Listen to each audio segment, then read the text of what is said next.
A sterile millionaire saw a little beggar girl crying in the forest and took her to his home. Days later, the millionaire was shocked by what his wife did when she saw her husband's birthmark on the girl's arm.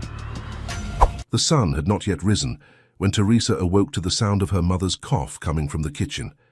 The 8-year-old girl, with her tangled black curly hair tousled from sleep, wore a faded teddy bear pajama set she'd received last Christmas. Accustomed to caring for her mother from a young age, she already knew exactly what to do in these situations. Prepare the chamomile tea that always soothed the persistent cough. Her bare feet touched the cold floor of the small apartment as she hesitantly walked down the dark hallway, her delicate hands feeling along the wall to find her way to the kitchen. "Mummy, I'm coming to make your tea. You always say my tea is the best medicine for that stubborn cough," Teresa whispered, trying to sound braver than she really felt. Catherine, Teresa's mother, was leaning over the kitchen sink, one hand firmly pressed against her chest and the other clutching the edge of the sink so tightly that her knuckles were white. Her usually serene face was contorted in an expression of pain Teresa had never seen before. Sweat beaded on her pale forehead, dampening the collar of the floral dress she always wore to sleep. The girl noticed something was very wrong when she saw her mother try to speak, but only a muffled groan escaped her lips. "Mommy, please, talk to me. What's happening? Your face is so white." "Tell me what I can do to help," Teresa pleaded, her voice trembling with fear. The situation quickly worsened when Catherine began to slide to the floor, her legs giving way beneath her weight. Teresa, small and frail as she was, ran to try to hold her mother up, her thin arms desperately trying to prevent the fall. Catherine's body was too heavy for the girl to support, and they both ended up sliding together to the kitchen floor. Catherine's frightened eyes met her daughter's, conveying a mixture of love and desperation that Teresa would never forget. "Daughter, I'm sorry. I love you. More than anything," were the broken words Catherine managed to utter, each syllable seeming to cost her an immense effort. Panic gripped Teresa as she realized her mother was growing paler and her breathing more shallow by the second. With trembling hands, she ran to the apartment door, flinging it open and screaming for help into the dark hallway of the building. Her desperate cries echoed off the walls, waking the neighbors. "Please, someone help me. My mom is sick. She can't breathe properly," Teresa shouted, her tears now streaming freely down her childish face. One of the neighbors was the first to appear, still wearing her pink nightgown and with her gray hair tied in a net. Upon seeing the scene in the kitchen, she immediately grabbed her phone and called an ambulance while trying to comfort Teresa. The girl clung to her mother's increasingly motionless body, whispering words of love and desperate promises. "Mommy, stay with me, please. I promise I'll be the best daughter in the world. I'll clean my room every day. Just don't leave me alone," Teresa begged, her voice choked with sobs. The sound of sirens pierced the early morning, but to Teresa, it seemed an eternity had passed since her mother first fell ill. The paramedics arrived running, their professional voices and brisk movements contrasting with the atmosphere of despair that hung over the small apartment. They tried gently to pull Teresa away, but she refused to let go of her mother's hand. "I can't let her go, I can't. Mommy is afraid to be alone. She always sleeps holding my hand," Teresa cried, as the neighbor finally managed to embrace her and pull her aside so the paramedics could work. The minutes that followed were a blur of frantic activity, the paramedics performing resuscitation maneuvers and using equipment Teresa had never seen before. The girl watched it all with wide eyes, her tiny body trembling in the neighbor's arms. The sterile hospital smell emanating from the paramedics' uniforms mingled with her mother's familiar scent of lavender perfume. "Why can't they wake her up? Mommy always says a little kiss cures any ouchie," Teresa murmured, her small voice cracking. Dawn was breaking when the ambulance doctor finally stood up from the floor, his grave expression revealing the news that would forever change Teresa's life. He approached the girl, kneeling to be at eye level with her. His words, though gentle, fell like stones on Teresa's heart. "Little one, I'm so sorry to tell you this, but your mommy went to live with the angels. She had a very serious problem," he explained, trying to find the right words for an 8-year-old child. Teresa's world shattered in that moment. She wriggled free from the neighbor's arms and ran to her mother's body, now covered with a white sheet. Her small hands clutched the fabric, pulling it back to see Catherine's serene face one last time. "Mommy, wake up. You promised you'd take me to the park today. You never break your promises, remember? Teresa screamed, her tears wetting her mother's already cold face. The following hours passed like a nightmare for Teresa. People from the funeral service came to retrieve her mother's body, while social workers asked questions she could barely understand. The neighbor tried to answer for her, explaining that Catherine was a single mother and had no family in the city. Teresa merely observed everything in silence, her eyes fixed on the door through which her mother had been taken. They can't just take her away like that. Who will tell me bedtime stories? Thought Teresa, her tears drying on her stained face. The apartment owner, Mr. Jose, appeared in the late afternoon, his usually stern face showing slight discomfort with the situation. He explained to the social workers that the rent was 2 months behind and that he couldn't keep a child alone in the property. His words were practical, but to Teresa, they sounded like another stab in her already broken heart. "But this is my home, here where Mom kept all our happy memories," protested Teresa, her voice small but determined. A removal team arrived the next day, starting to take out the few pieces of furniture from the apartment. Teresa watched, seated on the doorstep as each piece of her life was carried away. The bed where her mother told stories every night, the old couch where they watched cartoons together, the kitchen table where they shared their meals, everything was being taken away. Mom always said our house was small, but our love was giant. "Now I don't even have a house anymore," Teresa whispered to herself, hugging her own knees. The last object to be removed was a small picture frame with a photo of Teresa and her mother on the girl's last birthday. Before they could take it, Teresa ran and grabbed it, clutching it to her chest. It was the only thing she refused to let go. The tears returned when she saw the moving truck driving away, taking with it the last physical remnants of her life with her mother. "Mommy, where do I go now? The world has become so big and scary without you," cried Teresa, her words getting lost in the afternoon wind that was starting to fall. The sun was almost setting when a social worker tried to approach Teresa with a forcedly gentle smile. The woman in her impeccable grey suit and holding a clipboard knelt down beside the girl who was still clutching the picture frame to her chest, as if it were her last link to the life she knew. The cold afternoon wind swept Teresa's dark hair as she watched the woman in front of her with distrust. "Dear, there is a very special place called Happy Children's Home. There you will find other children to play with and people who will take very good care of you. Who knows, you might even find a new family that can give you all the love you deserve," said the woman, her voice practiced to be soft. In a quick motion, before the social worker could react, Teresa stood up and ran towards the street, her small legs moving with a strength she didn't know she possessed. Behind her, she could hear the shouts. "Teresa, come back here! We just want to help. It's dangerous to be alone on the street." The woman's voice was growing more distant, mixed with the sound of heels hitting the pavement, but Teresa didn't look back. Her heart was beating so hard it seemed like it wanted to come out of her chest as she zigzagged between people on the sidewalk, still clutching the picture frame against her body. "Sorry, Mom, but I can't go there. You always said that the two of us were each other's family forever. I don't want another family," she whispered between sobs, as she ran further and further away from the only place she had ever called home. Night was falling over the city when Teresa finally stopped running, exhausted and disoriented in a square she didn't recognize. Her legs were trembling from the effort, and her breath was gasping.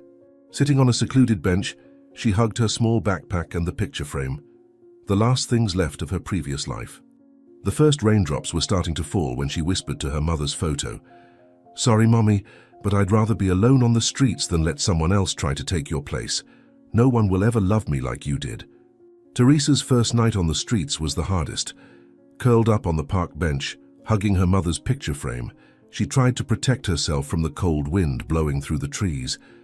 Her teeth were chattering, and she pulled the sleeves of her thin coat to cover her frozen hands. The metal bench, hard and uncomfortable, was so different from her warm bed at home. The shadows of the trees danced on the ground, creating scary shapes that made her heart race. Closing her eyes tightly, she whispered to herself, "Mom always said fear is just courage waiting to be born. I need to be brave now, even if I'm dying of fear." Dawn brought with it the first pang of real hunger Teresa had ever felt. Her stomach growled painfully, reminding her that she hadn't eaten anything since the day before. Getting up from the bench with aching limbs, she began walking through the square, watching the people rushing to work. No one seemed to notice the little girl alone, with rumpled clothes and disheveled hair. She timidly approached a fruit stand, but the vendor soon shooed her away with brusque gestures. How can people be so different from what my mother taught me? She always said the world was full of kindness, but I'm only finding closed doors, thought Teresa, as her stomach protested again. Hunger became her constant companion in the days that followed. She learned to search for food scraps in the dumpsters behind restaurants, waiting until nightfall when the staff discarded the day's leftovers. Her little hands, once clean and well-kept, were now dirty and scratched from rummaging through trash bags. The nauseating smell made her eyes water, but hunger was stronger than disgust. As she dug through a particularly promising dumpster, she mumbled to herself, "Sorry, Mum, for doing something so ugly, but you always said that survival is more important than having pride." A week passed and Teresa developed a survival routine. She learned which restaurants discarded still good food, which squares had benches more sheltered from the wind to sleep on, and how to go unnoticed among people. Her eyes, once bright and innocent, now carried a sad wisdom no child should have. During one of her food searches, she found a piece of bread still wrapped, practically intact. She held the treasure to her chest, as if it were gold. "Today, I'll sleep without that tightness in my stomach, Mommy. Would you be proud to see how I'm managing on my own?" She spoke softly, looking up at the starry sky. The sun was already setting when Teresa spotted an elderly lady sitting on the sidewalk, shivering with cold and with a lost look. The woman seemed even hungrier than her wrinkled hands outstretched in a silent plea to passers-by who ignored her. Something in the lady's gaze reminded Teresa of her mother, making her heart ache.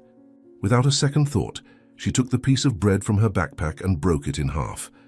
The better half she extended to the lady. "When two people share bread, no one goes hungry," Teresa said, repeating the words her mother used to say. The lady received the bread with tears in her eyes, her trembling hands lightly touching Teresa's in a gesture of gratitude. "Thank you, my little one. It's been days since I've eaten," said the lady with a choked voice. The two ate in silence for a few moments, savoring every crumb of the shared bread. The hunger was still there, but somehow it seemed less important now. Teresa watched the lady eat, remembering how her mother always insisted on sharing the little they had with those who needed it more. "You remind me of my mother," Teresa commented softly. She also had that kind, caring way of looking at people. The lady smiled through tears. "And your mother must be very proud to have such a generous daughter." Teresa felt her heart ache with the words and whispered softly, looking up at the sky, "Mommy, are you seeing? I haven't forgotten anything you taught me about kindness," as a lone tear ran down her dirty face. Some time later, as the streets began to darken, Teresa decided to look for a place to sleep. She bid farewell to the lady with a small wave and started walking, her steps echoing on the increasingly empty sidewalks. It was then that she noticed something different. A shiver ran up her spine when she realized she was no longer alone. "Someone's following me. Please, my God, protect me," she muttered in fright, quickening her pace. The shadows of the night seemed more threatening now, as Teresa tried to shake off whoever was following her steps. Her heart was beating so hard she could hear it in her ears. She turned a corner, then another, but the footsteps continued behind her, getting closer and closer. Her little legs were starting to tire, but fear prevented her from stopping. "There has to be someone awake. Some store open," she mumbled, her eyes frantically searching for any sign of life on the deserted streets. The sound of footsteps behind her grew clearer and clearer. It was a man, she was sure now. She could hear his heavy breathing approaching. Teresa clutched her backpack to her chest as she ran, her heart pounding against her ribs. Her legs trembled with fear and fatigue, but she kept going, faster and faster. "Help! Someone help me!" she cried out, but her voice came out weak and trembling, swallowed by the darkness of the night. The man was getting closer and closer, and Teresa could feel his gaze fixed on her back. "Hey, little girl, I just want to talk." The gruff, threatening voice made the hairs on her neck stand on end. "Let me help you," he insisted, but his words sounded like poison. Teresa quickened her pace, fear giving new strength to her tired legs. "I don't need help," she yelled over her shoulder, her voice trembling with terror. The streets were hauntingly empty, and every shadow seemed to hide a new danger. Teresa felt her strength draining away, but fear prevented her from stopping. A dog barked somewhere, making her jump.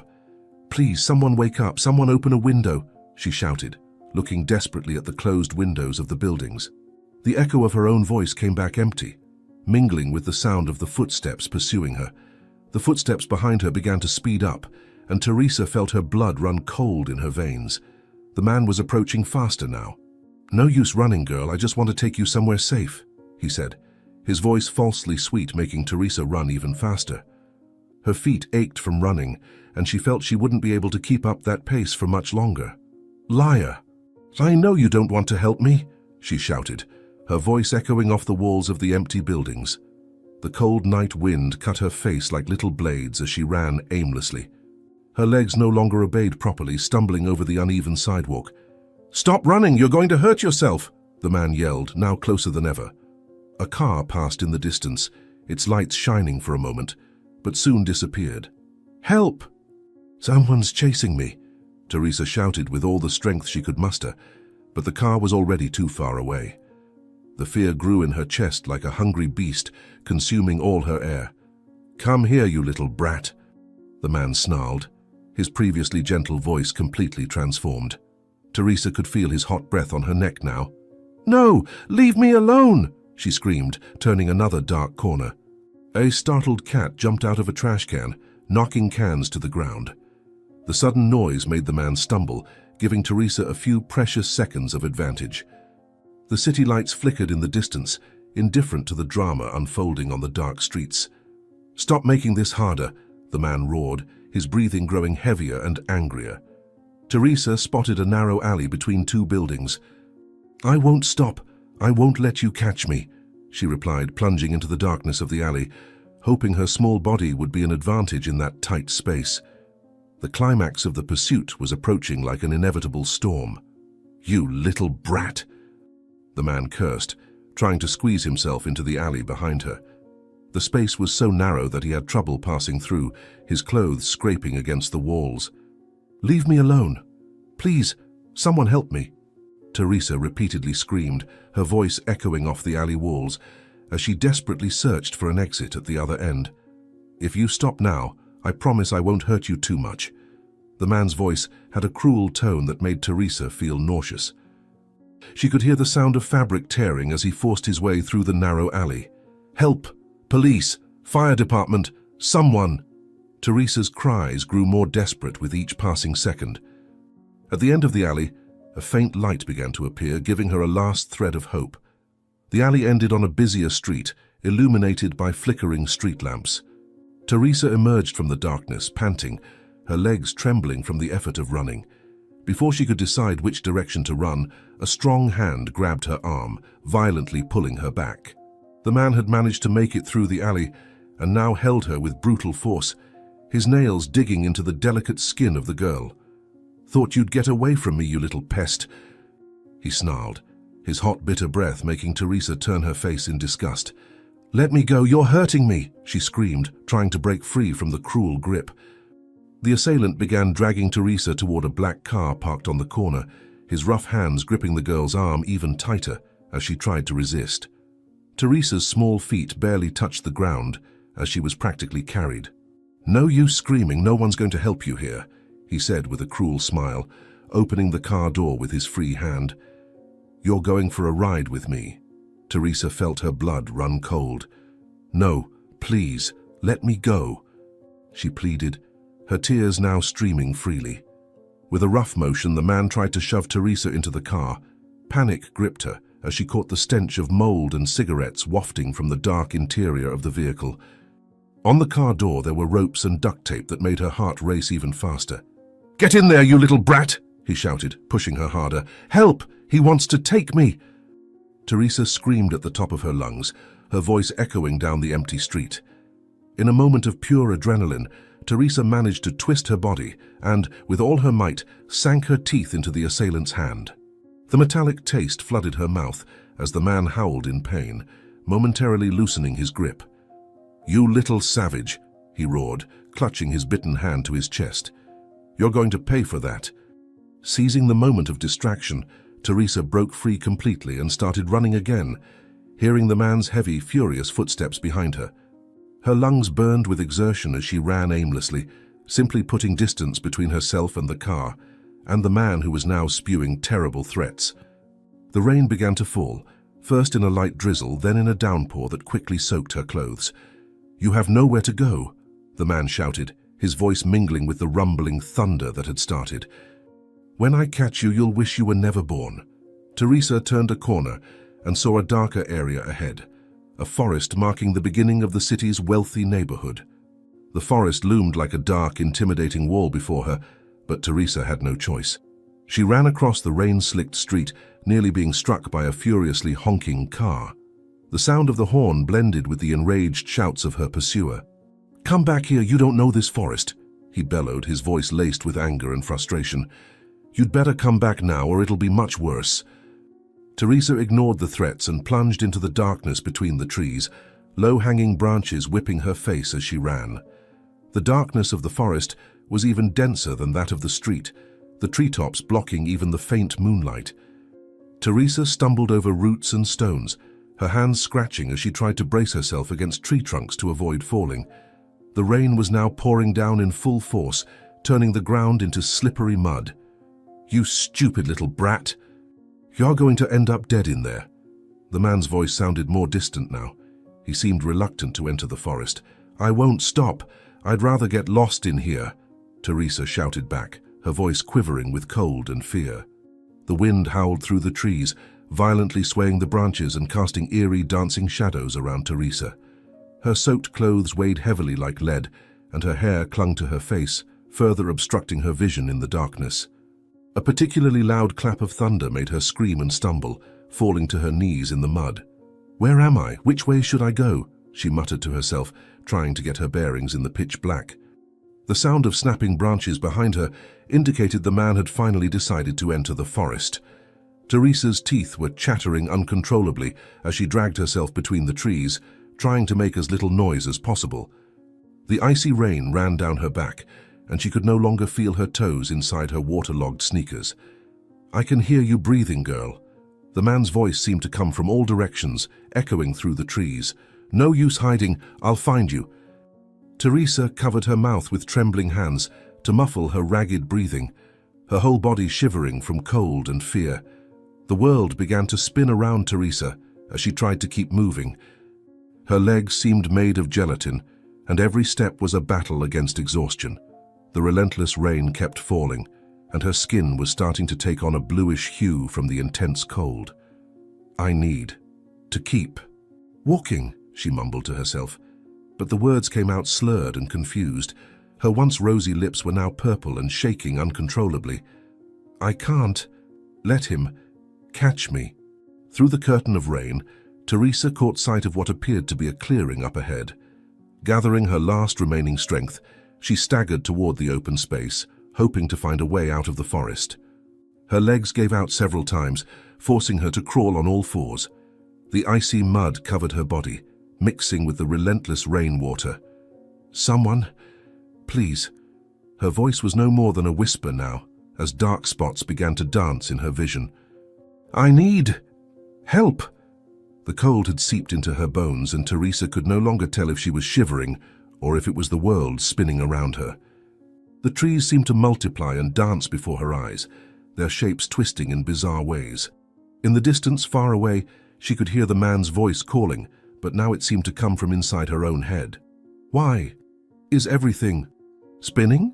she mumbled in confusion, her voice nearly inaudible beneath the sound of the storm. A feeling of numbness began to take over her body, and strangely, the cold didn't seem so intense anymore. Her legs finally gave out completely, and she fell face first into the icy mud of the clearing. The rain continued to pour relentlessly over her motionless body, but Teresa could no longer feel anything. Her heavy eyes closed against her will as her consciousness began to slip away. "I just need to rest a little," were her last words before sinking into complete darkness. The last thing Teresa registered before completely losing her senses was the distant sound of voices and barking dogs. Her body, now completely bruised by the cold, lay motionless under the storm, while lantern lights began to dance between the trees of the forest. The little girl who had fought so bravely for her freedom finally succumbed to exhaustion and the cold, unconscious and vulnerable in the darkness of the stormy night. Charles was returning from a business meeting in his luxurious car, absent-mindedly observing the rain lashing against the armored windows, when an unusual scene caught his attention. A small figure was running desperately toward the forest surrounding his neighborhood, followed by a burly man shouting threats. His heart raced as he realized it was a child. "Please, stop the car now," he ordered the driver, his eyes fixed on the girl disappearing between the trees. "Call the police and summon the security team. There's a child being chased." Ignoring the pouring rain, Charles got out of the car, leaving his Italian coat drenched in seconds. His private security guards were already getting out of 2 other cars accompanying him, flashlights in hand. "Search the entire area." "The girl entered the forest and is being pursued," he commanded, his authoritative voice cutting through the noise of the storm. "And if you find the pursuer, don't let him escape." The men dispersed quickly, the barking of the search dogs echoing in the stormy night. The search intensified when they found footprints in the mud, indicating the direction Teresa had taken. Charles led one of the groups, his determination increasing with every minute that passed. The rain made visibility difficult, but the powerful lanterns cut through the darkness between the trees. "It must be a small child. The footprints are very light," he observed, his heart tightening at the thought of the fear the girl must be feeling. "We need to find her before it's too late."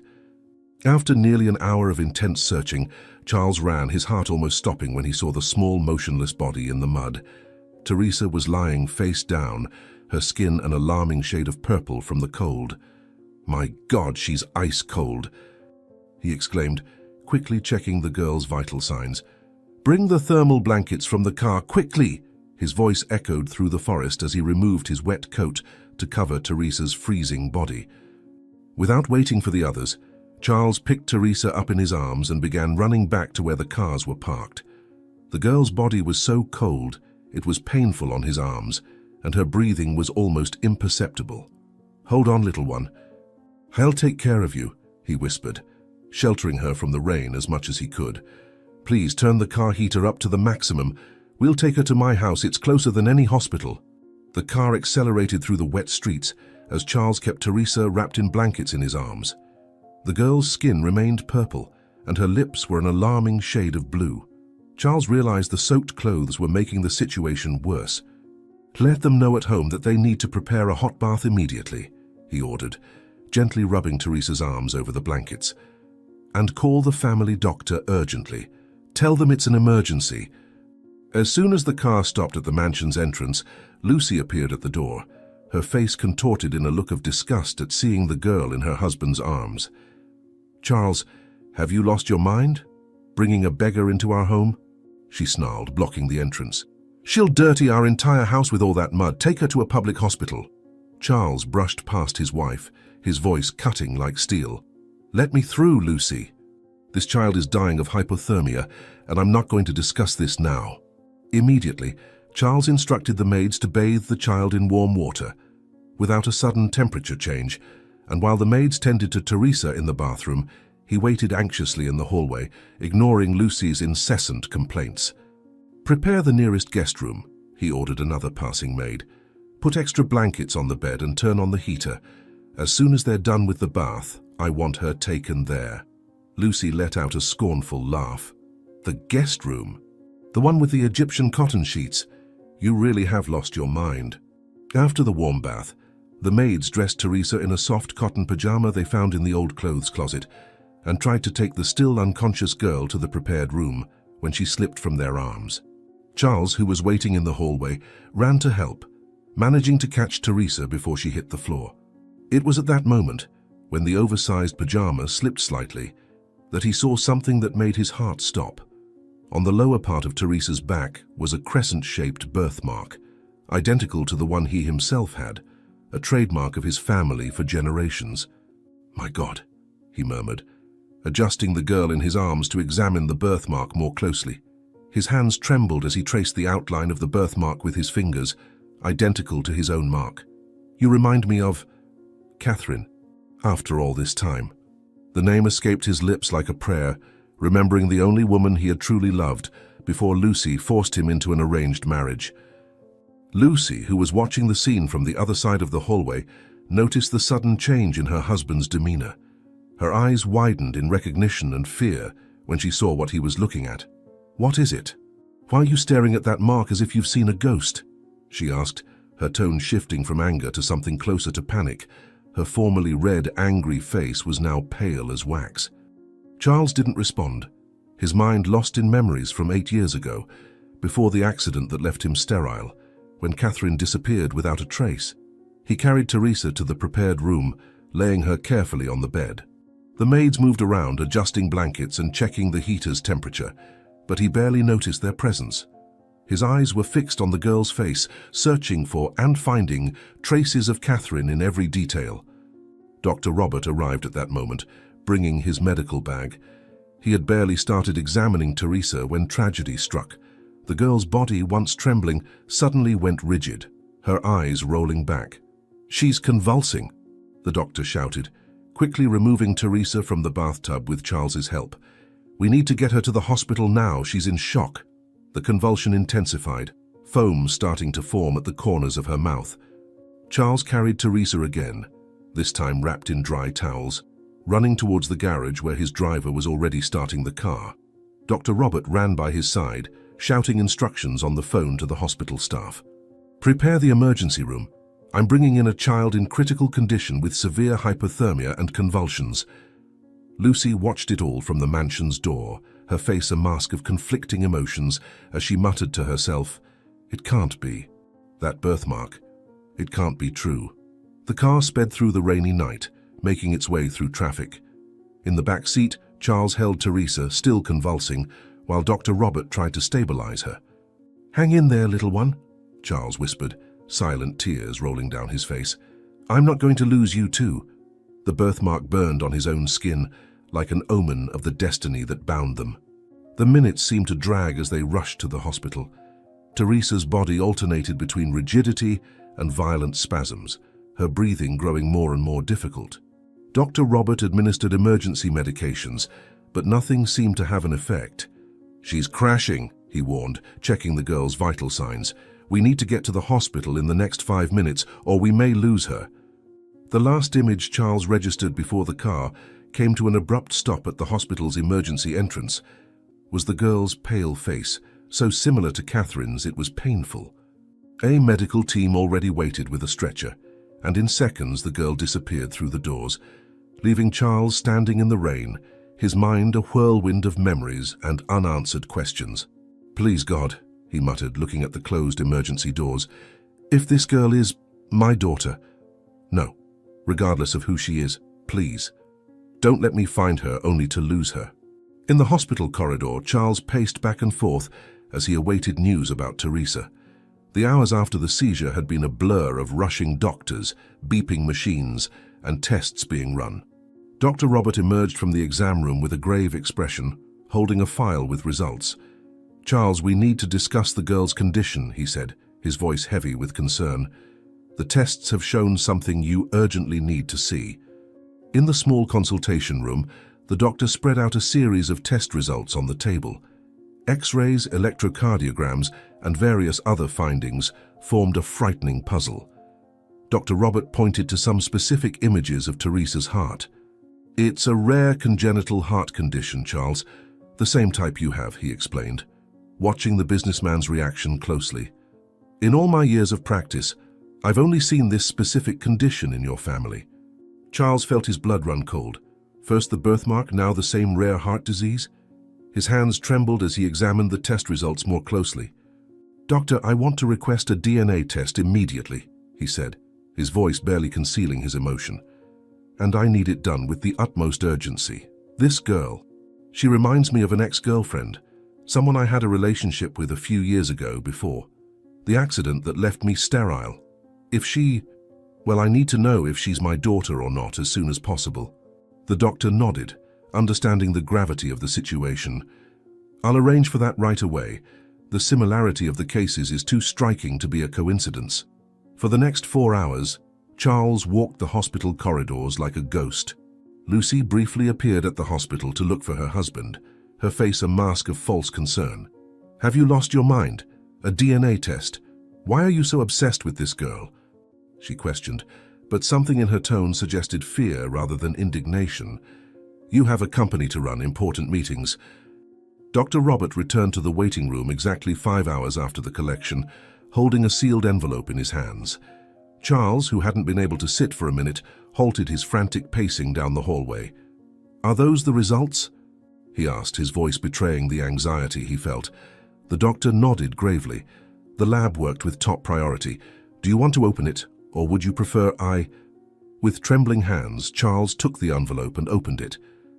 His eyes scanned the document several times, as if he couldn't believe what he was reading. The probability of paternity was 99.9% compatible. The paper shook in his hands as he leaned against the nearest wall. She is my daughter. All this time, he muttered, tears beginning to form in his eyes. Catherine and I fought when she disappeared. She tried to tell me something. I wouldn't listen. A sharp pain shot through his chest like an arrow, causing him to arch his body forward. Dr. Robert immediately recognized the signs. Charles, you need to calm down, he said, quickly approaching. Your blood pressure must be rising dangerously. But Charles could no longer hear. The pain was spreading to his left arm and the world was starting to spin around him. Catherine, she tried to tell me, Charles mumbled, his voice growing weaker with each word. During our last meeting, she wanted to tell me something. The pain intensified and his legs began to buckle. Dr. Robert caught him before he fell, shouting for help. Code Blue, I need a team here now. The emergency team arrived within seconds, finding Charles already unconscious in the doctor's arms. It's a heart attack. Initiate cardiac protocol immediately, ordered Dr. Robert as the nurses positioned the defibrillator. Blood pressure plummeting. We need to stabilize him before taking him to surgery. He has heart issues. Charles' body shook with the first jolt from the defibrillator, but the cardiac monitor continued to show an erratic and dangerous rhythm. No response. Increase the charge, shouted one of the doctors. We can't lose him. Administer a dose of adrenaline now. Lucy arrived at that exact moment, her high heels echoing down the hallway as she ran towards the commotion. Seeing her husband on the floor, surrounded by the medical team, her face paled. The DNA test result lay fallen nearby. She quickly picked it up, her eyes widening as she read its contents. No, it can't be, she whispered, crumpling the paper in her trembling hands. The first hours after Charles's heart attack were chaotic. Even after stabilizing his heartbeat, he did not regain consciousness. Dr. Robert watched the monitors with growing concern as he performed a series of neurological response tests, all unsuccessful. He slipped into a deep coma, the doctor announced to Lucy, who stood near the room's door. The heart attack caused significant oxygen deprivation to the brain. We can't predict when or if he'll wake up. Lucy adjusted her impeccable blazer and raised her chin, her posture subtly shifting as she heard the news. The DNA test result was still crumpled in her designer purse, a secret now known only to her. As Charles's wife, I assume full responsibility for all medical decisions, she declared, her voice cold and controlled. Including about the girl. Dr. Robert frowned, concerned by the authoritarian tone in her voice. Ma'am, I must warn you that Teresa is still in a delicate state. Her heart condition requires constant monitoring. A calculated smile appeared on Lucy's lips as she withdrew some documents from her briefcase. With my husband in a coma, I will be Teresa's temporary guardian, and I've decided she will be transferred to our mansion today. I have private nurses hired to care for her. The Dr. Robert studied her expression, growing increasingly worried. Mrs. Lucy, I must insist this is extremely risky. The girl needs hospital monitoring. We looked into her medical records. She has no relatives besides your husband. Her mother passed away recently. She needs someone to look after her health. Dr. Robert tried to argue again, his concern for Teresa evident in every word. The girl had a severe seizure a few hours ago. She's hypothermic, and we discovered a serious heart condition. She needs to stay under hospital observation, he insisted, but Lucy had already turned her back, signaling to the private nurses who had just arrived. Prepare the girl for immediate transfer, she ordered, completely ignoring the doctor's protests. As the nurses began disconnecting the monitoring equipment, replacing it with portable devices, Lucy watched Teresa with an icy gaze. The girl remained unconscious, her skin still pale and mottled from the cold that had nearly killed her. "Put her in the private ambulance," Lucy commanded, her voice razor-sharp. "And make sure no one follows us to the mansion." Dr. Robert made one last desperate attempt to stop the transfer. "Mrs. Lucy, I am formally registering my objection to this decision. The girl's life may be at risk," he declared, blocking the gurney's path. Lucy approached him, her eyes flashing with contained anger. "Get out of my way, doctor. Or would you prefer I contact the hospital board to discuss your interference in family matters?" The private nurses wheeled Teresa's gurney through the hospital corridors, following Lucy, who strode ahead like a queen in her castle. As they passed the room where Charles lay in a coma, she didn't even turn her head to look at her husband. "Keep me informed of any changes in his condition," she said coldly to the medical team. "Or better yet, don't bother. Maybe it's better this way." At the hospital entrance, Dr. Robert watched helplessly as Teresa was loaded into the ambulance. One of the nurses tried to comfort him. "Don't worry, doctor. We'll take good care of her." But something about Lucy's satisfied smile made his stomach churn. The woman seemed almost happy with the whole situation. The ambulance departed under the cloudy afternoon sky, taking Teresa to an uncertain fate. Lucy followed closely behind in her luxury car, finally alone with her thoughts. A cruel smile formed on her lips as she murmured to herself, "Perfect. With Charles in a coma and the girl under my control, I can finally put my plans into action. This girl can't stand in my way until I receive the inheritance. I'll find a way to eliminate her for good." Her fingers drummed on the steering wheel as she plotted her next steps. The crumpled DNA test in her purse was her guarantee of power now. With Charles in a coma and the girl under her guardianship, no one could stop her. "The longer he stays unconscious, the better," she whispered to herself, a dangerous glint in her eyes. "And if he never wakes up, well, that would simplify things a great deal." The convoy arrived at the mansion as the first raindrops began to fall. Lucy personally supervised Teresa's transfer to the chosen room, isolated, at the far end of the corridor away from the main wing. "No one enters this room without my express authorization," she ordered the nurses. "The girl is too ill to receive visitors." The heavy curtains were drawn, plunging the room into an ominous gloom. Teresa, still unconscious, looked small and frail in the enormous bed. Lucy surveyed the scene with barely disguised satisfaction. "Keep her sedated," she instructed the head nurse.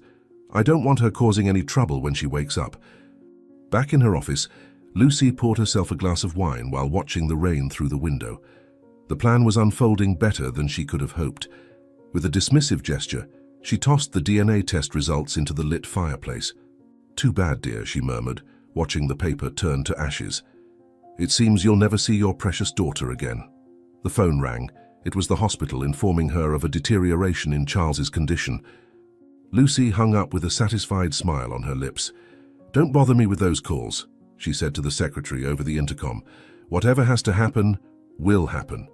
Her eyes gleamed with cruel satisfaction as she muttered to herself, "The worse his condition gets, the better for my plans." In the isolated wing of the mansion, the machines continued their monotonous beeping, monitoring Teresa's vital signs. The rain beat against the closed windows, further isolating the room from the rest of the world. Lucy took one last look at the girl before locking the door. "Sweet dreams, dear," she said with false sweetness. "You have no idea what awaits you." The sound of Lucy's heels echoed through the empty hallways as she walked away, leaving Teresa alone in the darkness. A thunderclap briefly illuminated the room through the curtains, revealing a satisfied smile on the face of the woman who now held all the power in her hands. With Charles in a coma and the girl out of the way, nothing can go wrong, she thought, locking the room key in her personal drawer. And if he never wakes up, well, that would be even more convenient. Hours later, in the dead of night when silence ruled the mansion, Lucy slipped into Teresa's room. Her long, well-manicured fingers traced the monitoring equipment with studied familiarity. The girl slept, unaware of the fingers dancing over the buttons that controlled her life support. "You know, dear, accidents happen all the time with medical equipment," Lucy whispered, slowly adjusting the oxygen levels. "It's a pity your father isn't here to protect you." With calculated precision, Lucy manipulated the settings of the machines, gradually reducing the oxygen flow. Her cold eyes watched the numbers decrease on the monitor, a satisfied smile forming on her lips. "Just a little adjustment here. And another there," she murmured, ensuring the changes would appear like a gradual equipment failure.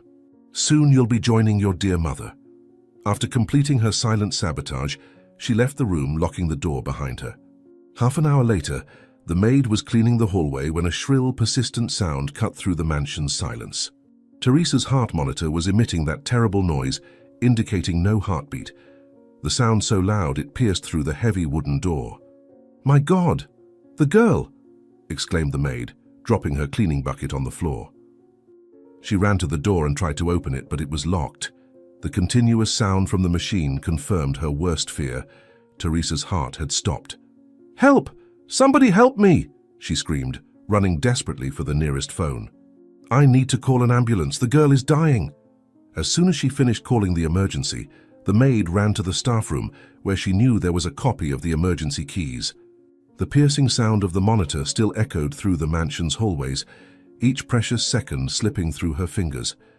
With trembling hands, she rummaged through the drawer where the keys to all the rooms were kept. "It has to be here.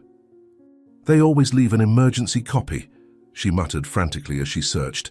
"Thank God!" she exclaimed upon finding the spare set of keys. Running back down the hallway, the maid could hear the continuous sound of the monitor growing louder. Her hands were shaking so badly, she could barely fit the key into the lock. On the third try, she finally managed to open the door. The scene she found made her blood run cold. Teresa lay motionless on the bed, her lips already turning blue, while the monitor showed a flat, continuous line. "No, no, no, please, God!" the maid cried, running to the phone beside the bed. "Emergency, it's the Valencia mansion again. I need you to send the ambulance right away, immediately. The girl has no heartbeat." Lucy appeared in the doorway, still wearing her silk robe, pretending to have been woken by the commotion. Her eyes widened in feigned surprise at the scene.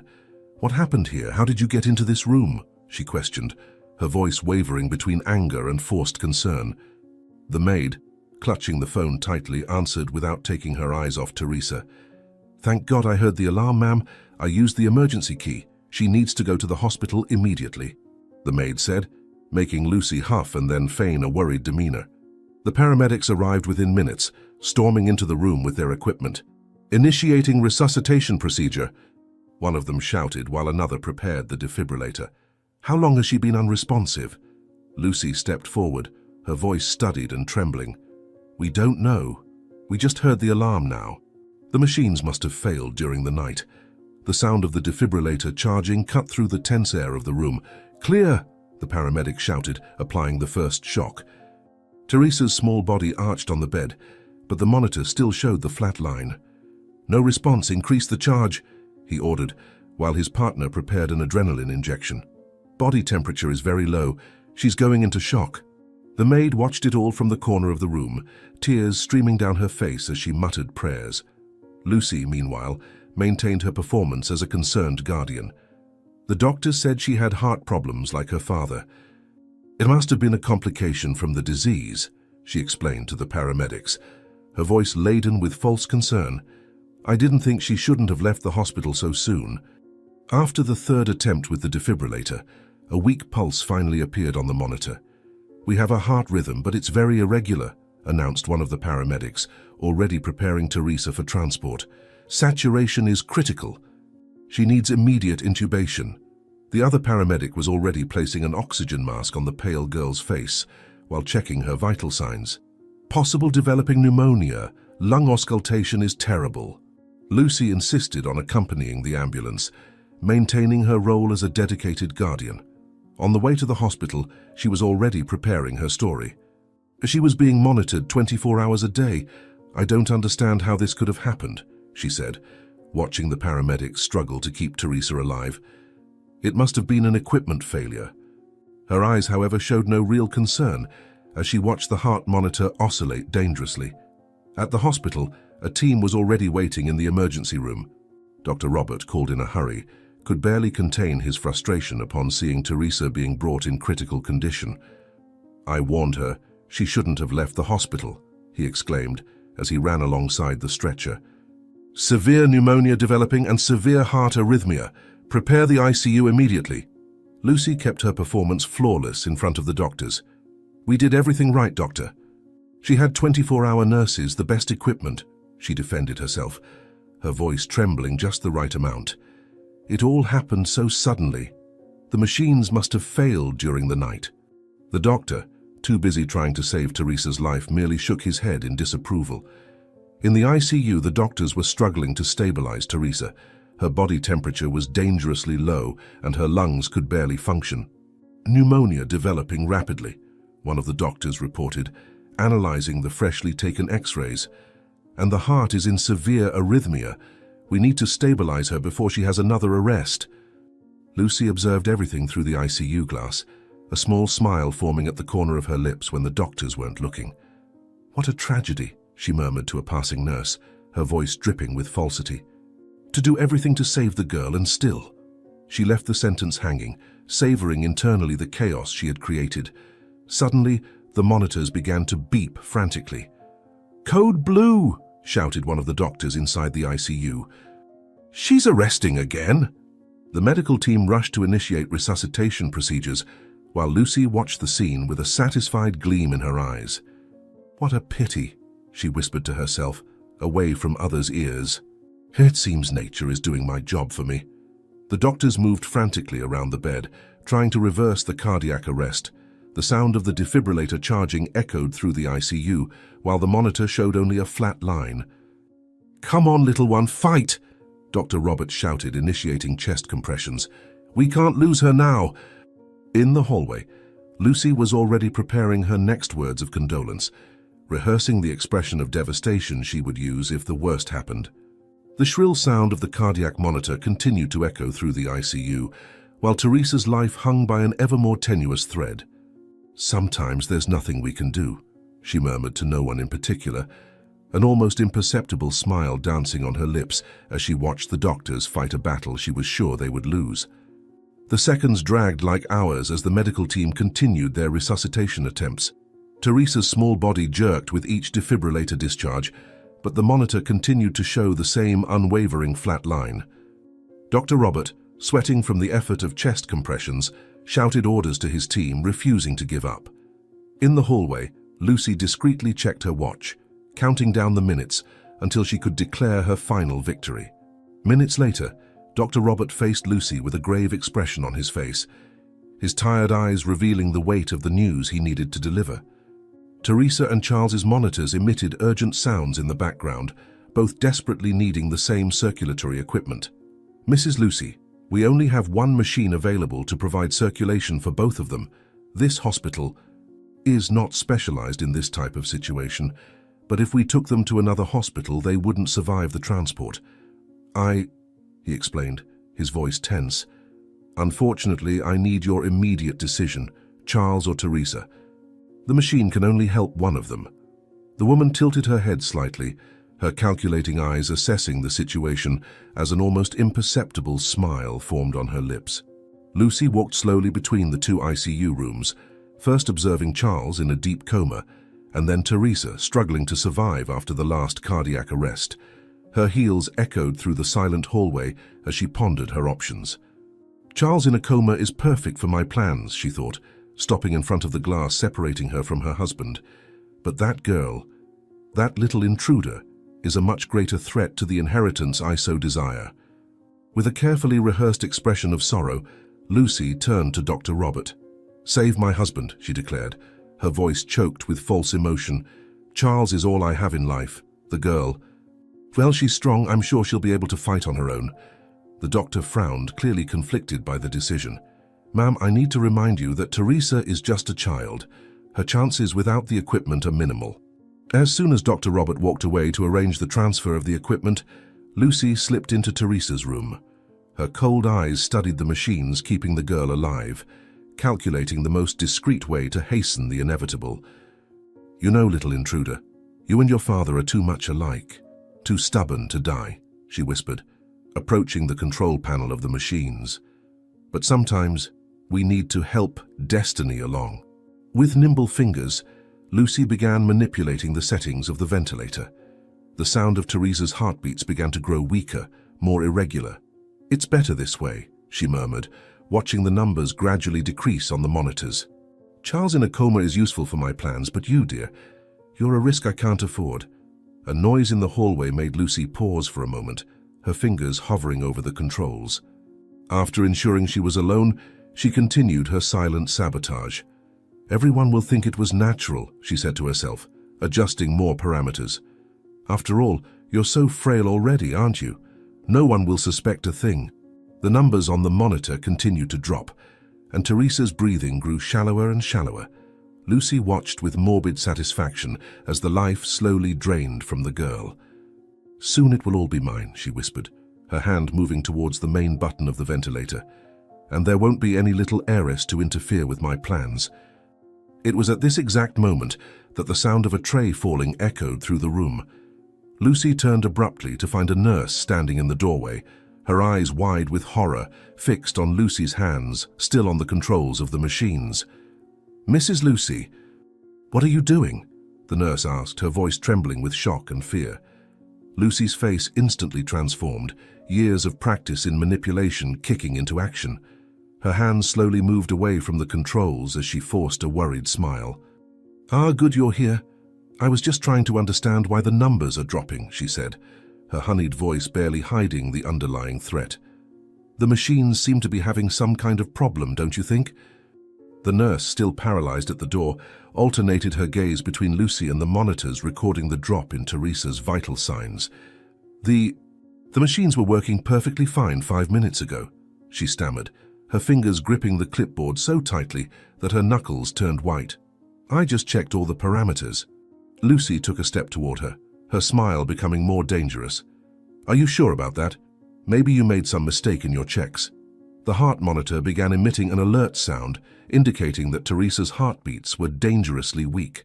The nurse finally snapped out of her state of shock and ran to the machines, quickly reversing the changes made by Lucy. "This was not a mechanical failure," she stated, her voice finding firmness as she adjusted the correct parameters.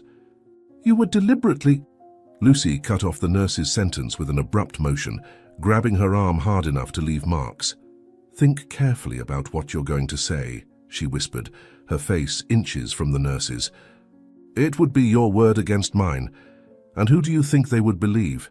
The devoted wife or a mere nurse?" Her eyes flashed with a clear threat as she continued, "Besides, accidents happen all the time in hospitals, don't they?" Realizing her direct threat could be a mistake, Lucy released the nurse's arm and immediately changed her tactic. Tears began to form in her eyes, an Oscar-worthy performance. "I'm sorry, I was just trying to adjust the machines because the numbers seemed wrong," she said, her voice trembling just the right amount. "I'm so worried about her and Charles. This whole situation is making me distraught." The nurse continued adjusting the correct parameters, but her eyes never left Lucy, clearly suspicious of the sudden change in behavior. "Ma'am, only trained professionals can handle this equipment," she explained, trying to keep her voice steady. "The slightest change can be fatal." Lucy let out a perfectly calculated sob, covering her face with her hands. "I didn't know. I just wanted to help. You won't tell anyone about my mistake, will you? I'm already feeling so guilty." The nurse hesitated, watching as tears now freely streamed down Lucy's face. Something in Lucy's apparent vulnerability made the nurse reconsider her initial suspicions. After all, the woman was facing an impossible situation, having to choose between saving her husband or a child. "Mrs. Lucy, I understand you're going through a difficult time," she said, her tone softening. "But you need to leave the care of the equipment to the medical staff." Lucy nodded, dabbing at her tears with a silk handkerchief. "You're right, absolutely right," she agreed, sniffling delicately. "It's just that I feel so helpless. Charles always took care of everything, and now I have to make all these impossible decisions alone." She sank into a nearby chair, looking completely drained. "I promise never to touch any equipment again. Can you forgive me this moment of weakness?" The nurse put away her clipboard, her face softening with compassion. "Of course, ma'am. Just call me next time you're worried about something, okay?" she offered, completely convinced by Lucy's performance. "We're here to help." Inwardly, Lucy smiled triumphantly, but her face maintained the expression of remorse and gratitude. "You're an angel. I don't know what I'd do without people like you at this difficult time."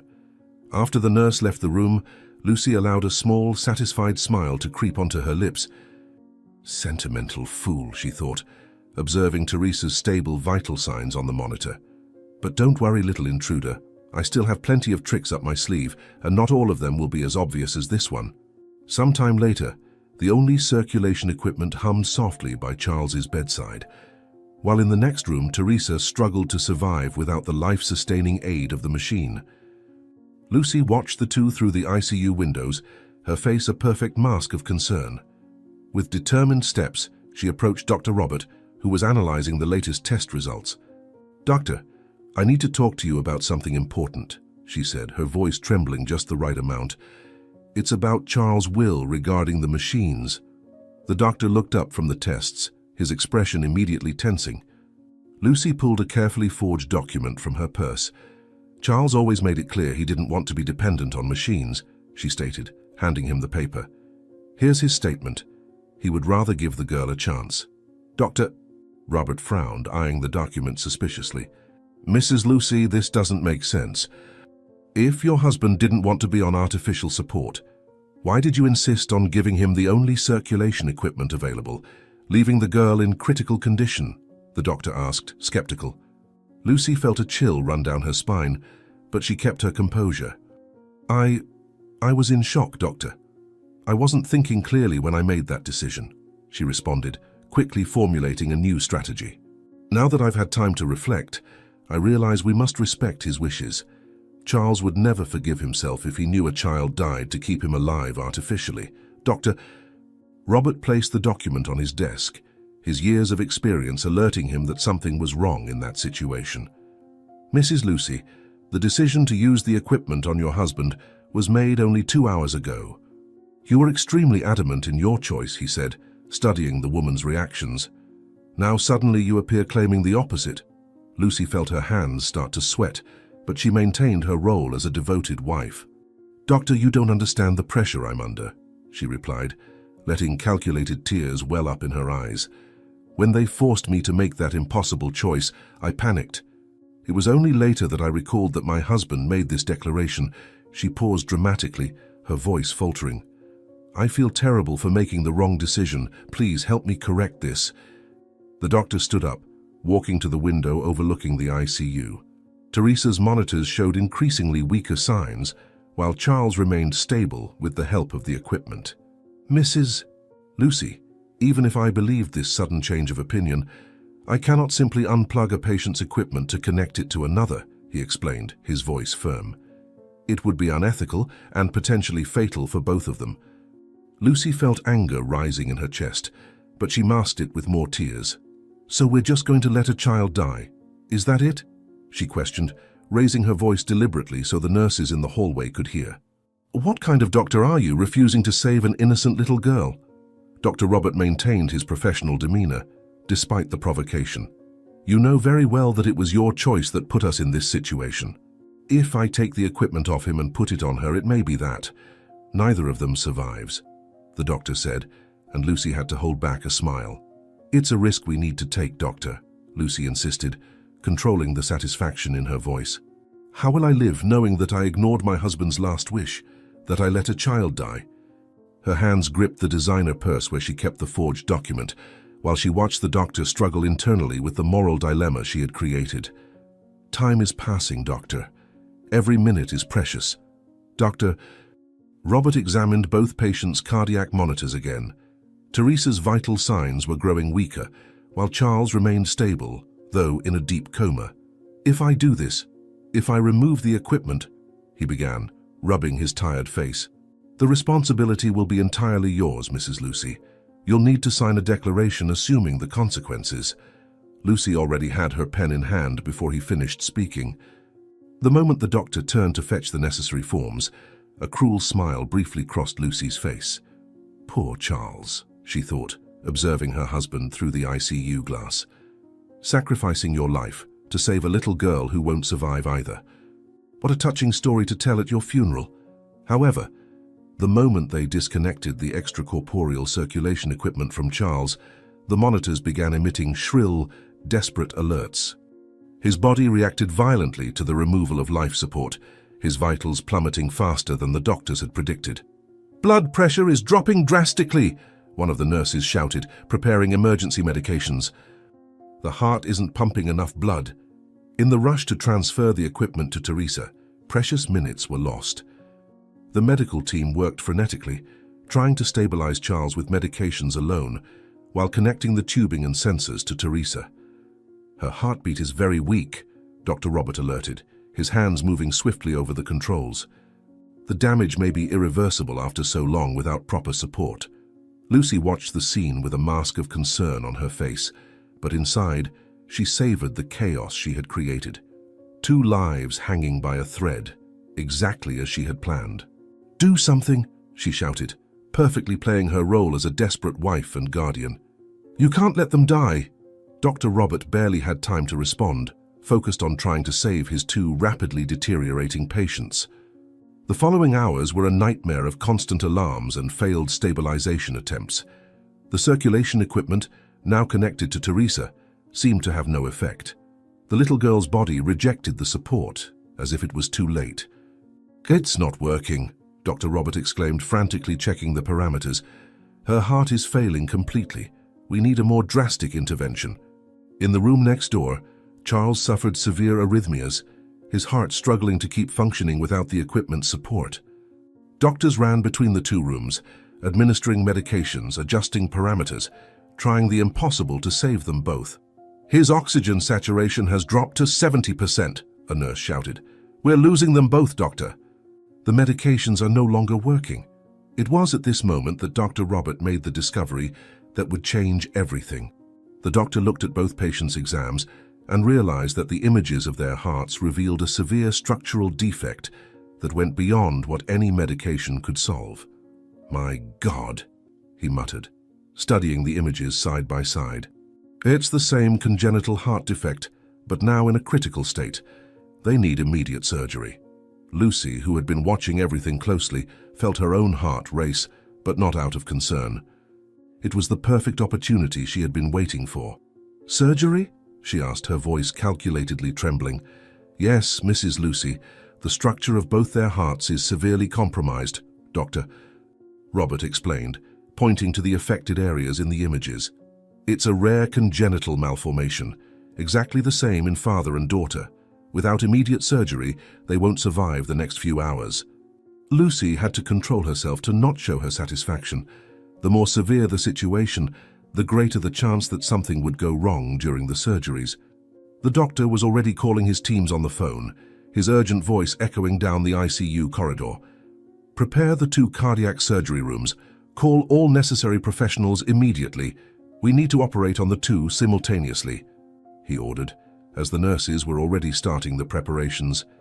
"Every minute counts now. The surgery is highly complex and the 2 are very weak."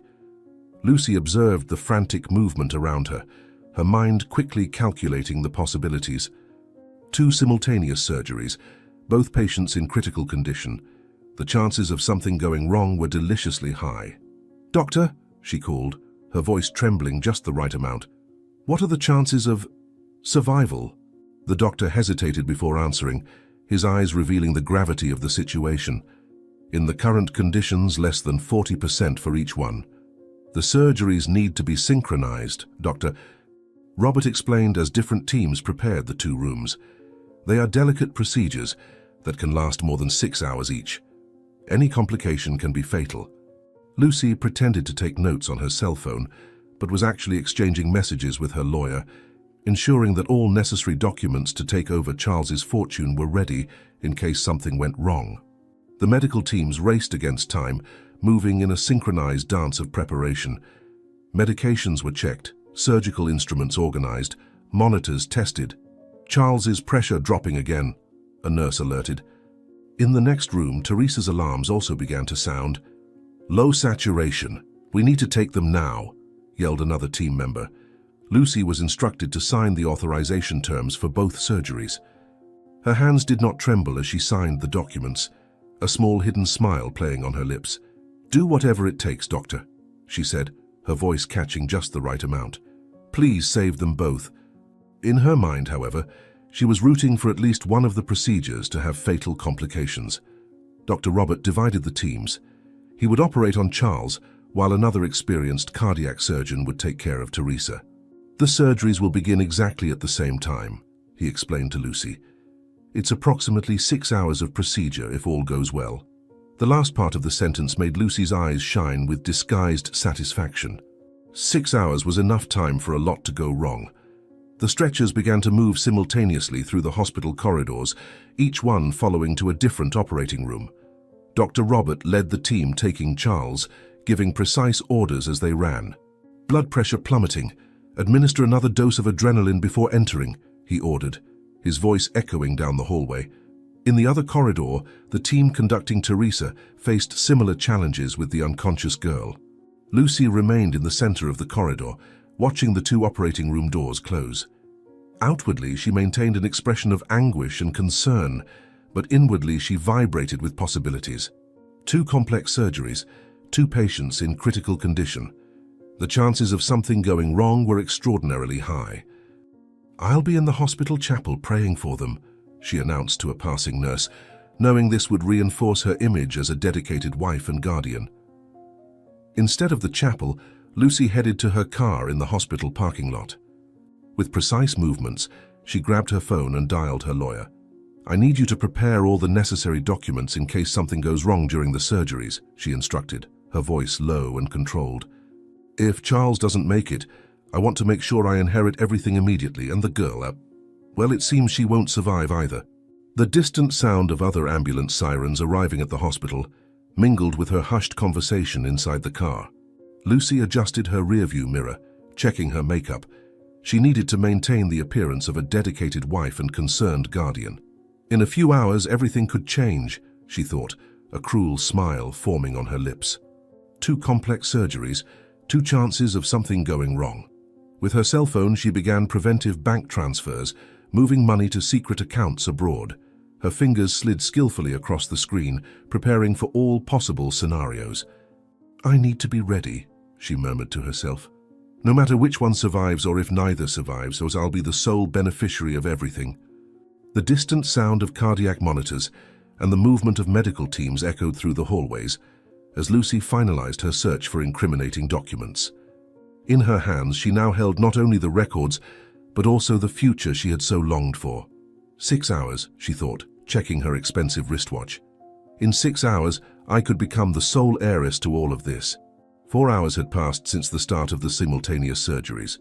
Dr. Robert operated on Charles with meticulous precision, while in the next room, the other team struggled to keep Teresa stable. The corridors of the surgical center were silent, except for the rhythmic sound of the monitors and the constant movement of the medical teams.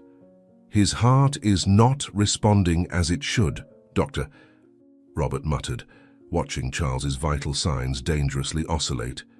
In the next room, Teresa's situation was also becoming complicated. Her small heart struggled to keep beating as the doctors worked. A nurse ran between the 2 rooms, keeping the teams informed of each patient's condition. "The girl is going into collapse," she alerted, making Dr. Robert look up from his surgery. "The other patient is also very unstable, doctor." Suddenly, alarms began to sound simultaneously in both rooms. Charles's heart was showing severe arrhythmias, while Teresa's seemed unable to pump enough blood. "Doctor." Robert found himself divided between the 2 surgeries, his years of experience screaming that both were on the brink of collapse. "We need more blood here," he shouted, his hands working quickly inside Charles's open chest. "And someone check on the girl's condition." In the next room, the doctors were fighting to keep Teresa alive. Her tiny body was reacting less and less to the interventions, the monitors showing increasingly worrying signs. A nurse ran to Charles' room. "Doctor, the girl won't last much longer. We need you there too." The doctor felt the weight of the decision on his shoulders. He couldn't be in 2 places at the same time. The complications were increasing by the minute. Charles's heart, already weakened by the coma, showed more extensive damage than they had initially predicted. In the other room, Teresa was fighting with surprising strength for someone so small, but her vital signs kept dropping. "We can't lose both of them," shouted Dr. Robert, sweat dripping down his face as he worked. "We need to find a way." The following minutes were pure controlled chaos.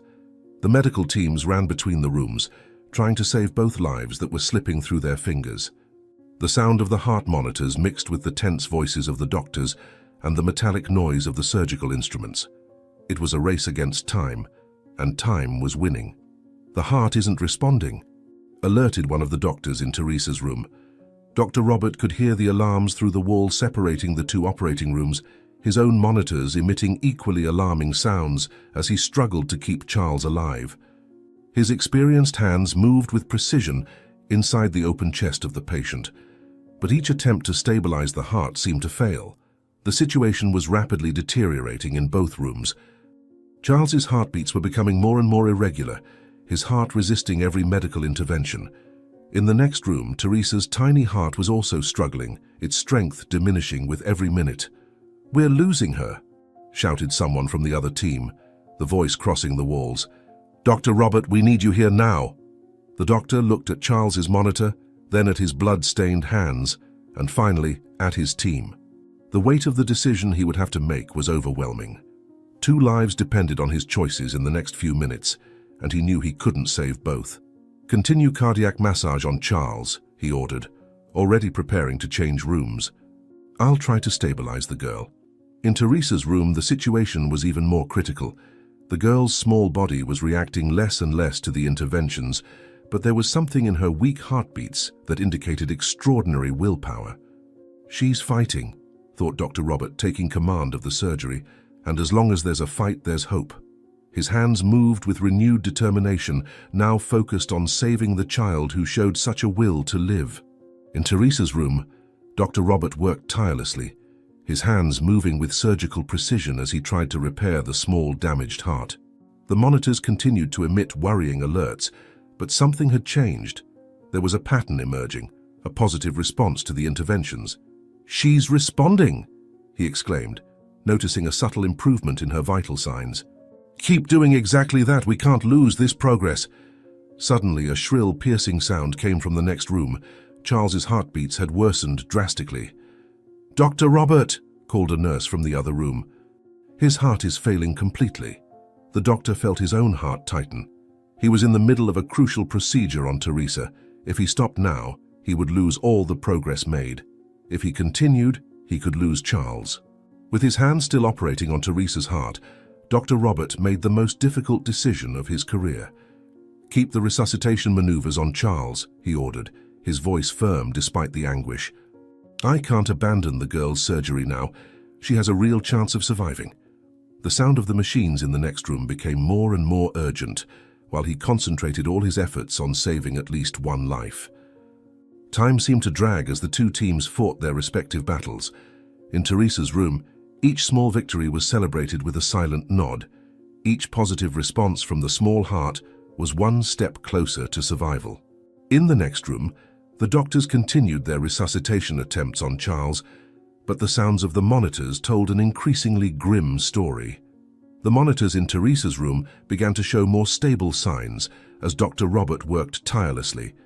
His experienced hands moved with precision inside the small open chest, each movement calculated to save that fragile life. The team around him worked in perfect sync, passing instruments and monitoring the vital signs that now showed gradual improvement. A younger nurse watched in awe as Teresa's heart began to respond positively to the procedures. "Doctor, it's amazing. The heartbeats are normalizing," she exclaimed, her eyes shining with hope. Dr. Robert nodded without taking his eyes off his work. "This little one is a true warrior. I've never seen such willpower in someone so young. She's fighting with all her might to live." The monitors in Teresa's room began to show more stable signs as Dr. Robert worked tirelessly. His experienced hands moved with precision inside the small open chest, each movement calculated to save that fragile life. The team around him worked in perfect sync, passing instruments and monitoring the vital signs that now showed gradual improvement. Teresa's heart began to beat stronger, as if responding to the combined effort of everyone in the room. "It's amazing how she's reacting well," whispered a nurse, watching the vital signs stabilize. Dr. Robert replied without taking his eyes off his work. This girl has the same strength as her father. The will to live runs in both their blood. The monitors in Teresa's room began to show more stable signs as Dr. Robert worked tirelessly. His experienced hands moved with precision inside the small open chest, every movement calculated to save that fragile life. The team around him worked in perfect synchrony, passing instruments and monitoring the vital signs that now showed gradual improvement. Teresa's heart began to beat stronger, as if responding to the joint effort of everyone in the room. "It's amazing how well she's responding," a nurse whispered, watching the vital signs stabilize. Dr. Robert replied without taking his eyes off his work. "This girl has the same strength as her father. The will to live runs in both their blood." In the next room, Charles's situation was worsening by the minute. Doctors fought to keep his vital signs, but his heart responded less and less to the procedures. The sound of the machines echoed through the room as a constant reminder of the time running out. The team tried increasingly desperate maneuvers to save his life, but each attempt seemed less effective than the last. Charles' body was not responding as it should, and the doctors began exchanging worried looks. "We're losing him," one of the doctors shouted, his hands moving frantically over Charles's open chest. "If we can't stabilize him in the next few minutes, we'll have to accept that we did everything we could." Dr. Robert could hear the alarms from the next room as he finalized the last stitches on Teresa's small heart. His years of experience told him he was making the right choice by prioritizing the girl, but that didn't make it any easier to hear the sounds indicating he was losing his other patient. Sweat ran down his face as he worked with even more determination, knowing he needed to ensure that at least one of them survived. Teresa's vital signs continued to improve, her heart now beating with a strong and stable rhythm. "She's going to make it," he declared, his voice laden with emotion. "This little one is stronger than any of us imagined. Now we just need to hope her father pulls through as well." A scream from the next room made everyone freeze for a moment. Charles's heart had stopped completely, and the doctors immediately began resuscitation maneuvers. The rhythmic sound of cardiac compressions mingled with the tense voices of the team who refused to give up. The minutes dragged on as they tried to bring Charles back, every second seeming an eternity. A nurse ran between the rooms, her face pale as she reported the situation. "We got the beats back, but he remains in a deep coma. The damage may be irreversible," she informed, her voice shaking. "It's a miracle he's still alive, but we don't know if or when he'll wake up." In the operating room, Dr. Robert finally began closing Teresa's chest, his movements precise and careful as he sutured the girl's delicate skin. The cardiac monitor kept its steady, reassuring beep, confirming that the surgery had been a success. The team visibly began to relax, the heavy air of tension being replaced by one of cautious relief. Everyone knew they had witnessed something extraordinary, the strength of a child who refused to give up on life. "I've never seen anything like it in all my years of medicine," Dr. Robert commented, completing the final stitch. "This girl has a strength that defies all odds. She chose to live and fought with everything she had." The following hours were crucial for both patients. Teresa was transferred to the pediatric ICU, where a specialized team monitored every little change in her condition. Her small body was responding well to the surgery, her vital signs remaining stable and strong. In the bed beside her, Charles remained motionless, connected to various machines that kept his vital functions going. The contrast between father and daughter was evident. While she showed increasingly stronger signs of recovery, he remained in a deep sleep from which doctors didn't know if he would awake. One of the nurses watched the two with awe. "It's incredible how nature works. The daughter inherits the father's strength but also his fragility. Now she fights to live, while he fights not to leave." The first 24 hours after the surgery were the most tense for the medical team. Teresa's eyes began to move under her closed eyelids, a promising sign that she was struggling to awaken. Her young body demonstrated an extraordinary capacity for recovery, overcoming every little obstacle that arose. The doctors made frequent rounds, checking her vitals and adjusting medications as needed. Dr. Robert remained vigilant to every detail, dedicating extra hours to ensure his little patient continued progressing. "She's showing us what she's made of," he commented to his team, adjusting the IV drip. "Every minute that passes is a victory, every breath stronger than the last. This girl didn't just survive, she's thriving." Hours later, Lucy strode through the hospital corridors with determined steps, her heels echoing against the cold floor as she headed toward Dr. Robert's office. Her face was carefully composed into a mask of sadness, but her eyes shone with a cruel satisfaction she could barely disguise. Upon entering the doctor's office, she already had the documents in hand. A court order she had obtained through dubious connections, authorizing the termination of Charles' life support. "Doctor, it's time we made a difficult decision," she announced, her voice trembling just the right amount. "I can no longer bear to see my husband suffering like this. It's time to let him depart with dignity." The last word came from her lips like poison as she completed. "And as for the girl, I'll be taking her to my home as soon as she wakes up. After all, I am her legal guardian now." Dr. Robert examined the documents with growing concern, his years of experience warning him that something was wrong.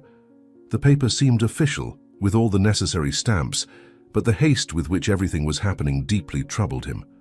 "Mrs. Lucy, I understand your position, but I must warn you that the decision to discontinue life support is irreversible," he said, studying her every reaction. "Are you absolutely certain that this is what Charles would have wanted?" Lucy adjusted her impeccable blazer and replied with an icy smile. "Doctor, my husband was always very clear about not wanting to live dependent on machines. As his wife, it is my duty to respect his wishes. Unless you wish to legally contest my decision." Before the doctor could answer, Lucy was already heading towards the room where Teresa was recovering. Her steps were calculated, like a predator circling its prey. The girl was awake, her big frightened eyes following every movement of the woman approaching her bed. "Dear, I came to give you some news," said Lucy, her voice falsely sweet. "As soon as you get better, you'll come live at my house." "Isn't that wonderful?" Leaning over the bed, she brought her lips close to Teresa's ear and whispered in an icy voice, "And I assure you, you'll have the same fate as him. Accidents happen all the time with disobedient children." Suddenly, the monitors started beeping frantically, registering a change in Teresa's heartbeat. "Who would have thought?" Lucy thought with a cruel smile. "It seems she can hear me even unconscious." Moments later, the medical team gathered in Charles' room for the final preparations. The atmosphere was heavy with palpable sadness as they verified all the necessary procedures. Lucy remained in a corner, her impatience barely disguised as she watched the doctor's work. Dr. Robert made sure to check every detail personally, his heart heavy with the feeling that something was deeply wrong. A more experienced nurse approached him, whispering, "Doctor, I've never seen anything like this in 20 years of practice. The wife didn't even want to wait a few more days to see if there was any improvement."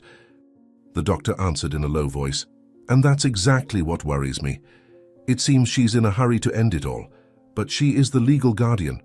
Dr. Robert made one last desperate attempt to gain time, spreading exams and reports over the observation table. "Mrs. Lucy, look at these results. There is still significant brain activity," he argued, pointing at the images. "We could wait just a few more days."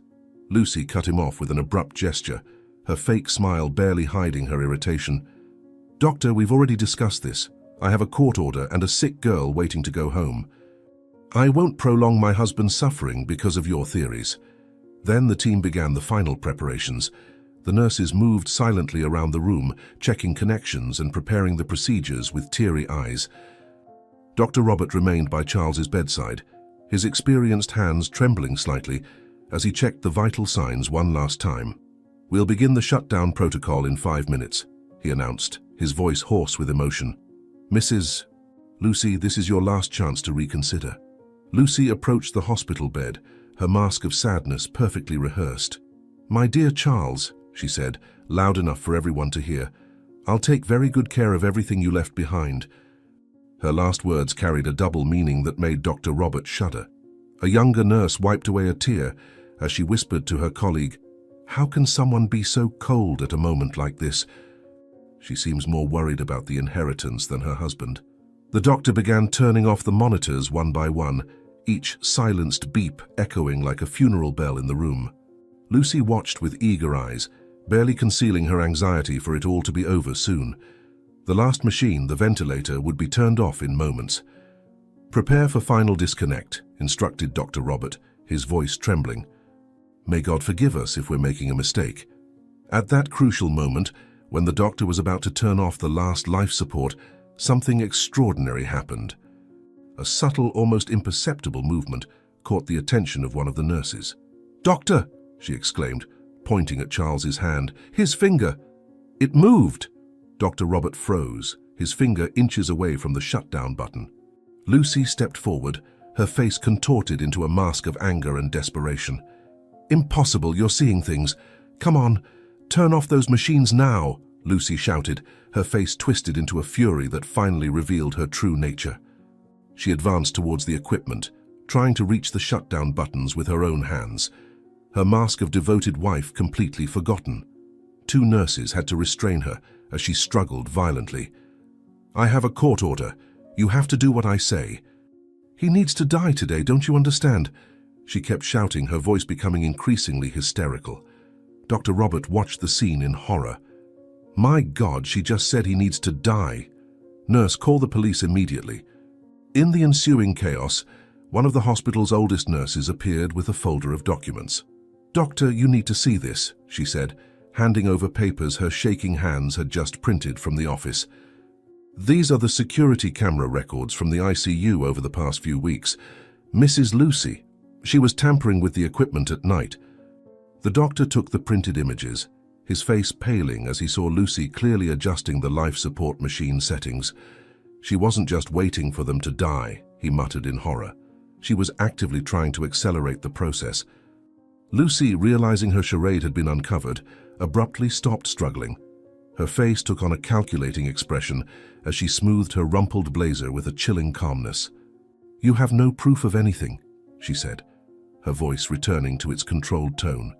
"And even if you did, by the time the police arrive..." She left the sentence hanging, a cruel smile forming on her lips as she grabbed her purse. The nurses looked at each other nervously, one of them whispering, "She's going to try to flee, and by the way she's clutching that bag, she must have something important in there." Dr. Robert blocked the door with his body, realizing Lucy's intention. "No one leaves this room until the police arrive," he declared firmly, as a nurse silently pressed the hospital's emergency button. Lucy let out a cold laugh, opening her designer bag to reveal dozens of bank documents and a gun. "Step aside, doctor.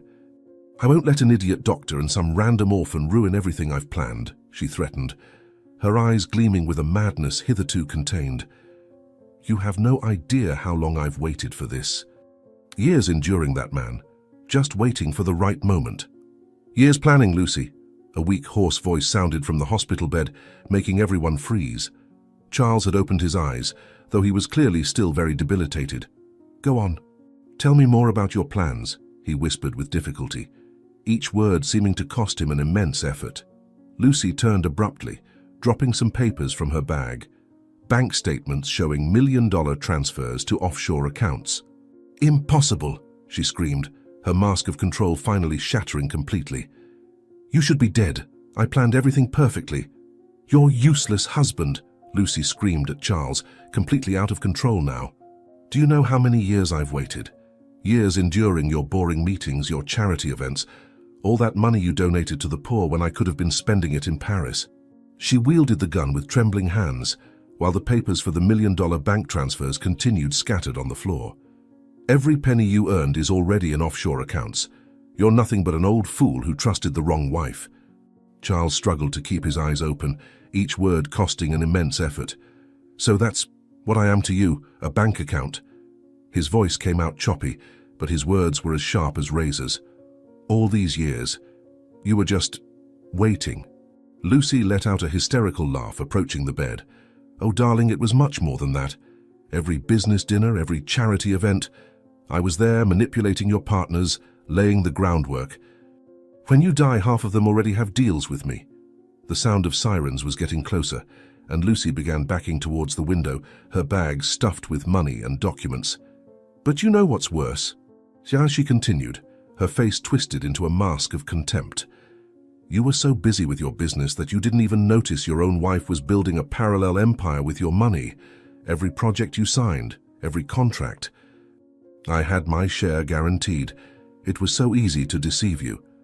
"You think you deceived me?" Charles managed to speak, his weak voice carrying a note of irony that made Lucy pause for a moment. Every transaction of yours, every secret account, it's all recorded. He coughed violently, the monitors starting to beep in alarm, but continued, "My private accountant has been recording your embezzlements for months. You're not as smart as you think, Lucy." Lucy's face visibly paled, her hands gripping the designer bag filled with documents and money. "You're lying, there's no way you could know," she screamed, her voice rising a few octaves. "All the transfers were perfect. I verified every detail myself." More sirens started to sound, now very close to the hospital. Charles smiled weakly. "In your haste to kill me, you forgot that I built this empire. Do you really think I wouldn't protect my assets?" The moment the sirens became deafening, Lucy ran to the window, clutching her bag filled with documents and money. "You're not going to catch me. All this money is rightfully mine," she screamed, trying to reach the emergency exit. Her high heels hindered her desperate escape as she pushed furniture and equipment, trying to block the way. Years of planning, years enduring this old fool. "I'm not going to lose everything now." The police officers stormed the room the exact moment she tried to escape through the emergency exit. "Freeze! Police!" shouted the closest officer, while two others grabbed her by the arms. Lucy struggled violently, her mask of sophistication completely undone, her hair disheveled and her makeup smeared. The bag fell to the ground, spilling bundles of cash and documents all over. "Let me go, you don't understand." He was going to donate it all to charity, all that money wasted on people who don't deserve it. Dr. Robert ran to Charles, who seemed paler by the minute with the effort of staying conscious. The cardiac monitors were blaring worrying alerts as he tried to stabilize his patient. "I need help here immediately," he shouted to his team. "Blood pressure is dropping drastically." Charles, even debilitated, kept his eyes fixed on Lucy, who was still screaming as she was handcuffed. "All these years," he whispered, his voice growing weaker, "you never understood. That money isn't everything." As the police searched Lucy's bag, a cascade of evidence was revealed. Bank statements showed million-dollar transfers to offshore accounts, forged documents, and purchased court orders exposed her entire criminal scheme. "Mrs. Lucy Valencia, you are under arrest for attempted homicide, financial fraud, and ideological falsehood," announced the detective as she was handcuffed. Lucy laughed hysterically. "You're all idiots. Do you think you can prove anything? I built this empire with him. Every penny belongs to me." Charles began coughing violently, his monitors emitting increasingly urgent alerts. Dr. Robert and his team worked frantically to stabilize him, administering medications and adjusting equipment. "Doctor, blood pressure keeps dropping," a nurse alerted, her nimble hands preparing more medications. Even in that critical state, Charles still tried to speak. "Lucy, you never truly understood the true value of things." The researchers who were searching Lucy's purse found a hidden USB drive in a secret compartment. One of them connected the device to a nearby laptop, and their eyes widened at the content. "Chief, this is much bigger than we thought," he said, showing the screen. She wasn't just embezzling money, but also purposefully sabotaging the hospital's social projects to redirect the funds. There are years of evidence here. Lucy, still being held by the police officers, completely lost control. That money was being wasted, cancer kids, nursing homes, while I had to use the same bag twice. Charles's vital signs began to dangerously fluctuate. Dr. Robert realized his patient was going into shock, possibly due to the stress of the situation. "We need to remove everyone from here now," he ordered, his authoritative voice cutting through the chaos in the room. "He won't withstand any more of this commotion." As the police dragged Lucy out, she kept screaming, "Charles, you can't do this to me, all that money. It was my right." Lucy's last screams echoed down the hallway as she was dragged away by the officers. I waited years, and now that beggar is going to inherit everything." She thrashed violently, her perfectly styled hair now a wild mess, mascara running down her face in black trails. Dr. Robert could barely hear the revelations, focused on stabilizing Charles, who was worsening every minute. The monitors showed increasingly alarming signs, and his breathing was becoming more shallow. "Come on, Charles, stay with me," the doctor murmured, frantically adjusting medications. "You've survived everything up until now. You can't give up." But the millionaire seemed to be losing his strength rapidly, his eyes struggling to remain open. An investigator rushed into the room, holding more papers found in Lucy's car. "We uncovered the whole scheme," he announced, his voice laden with shock. "She had a plan for every penny of the fortune. Even the court order to pull the plug was bought. She bribed 3 different judges." Meanwhile, in the hallway, you could still hear Lucy screaming, "He was going to donate it all! Millions thrown away on charities. I saved that money. Dr. Robert." Charles's voice was only a whisper now, barely audible over the sound of the machines. "My daughter. I need to see my daughter." His eyes were starting to close, his strength visibly leaving him. The heart monitors triggered critical alerts, and the doctor realized he was losing his patient. "Emergency team," he shouted, initiating resuscitation procedures. "Not now, Charles. Not after all this." Dr. Robert and his team fought desperately to stabilize Charles, whose vital signs were worsening by the second.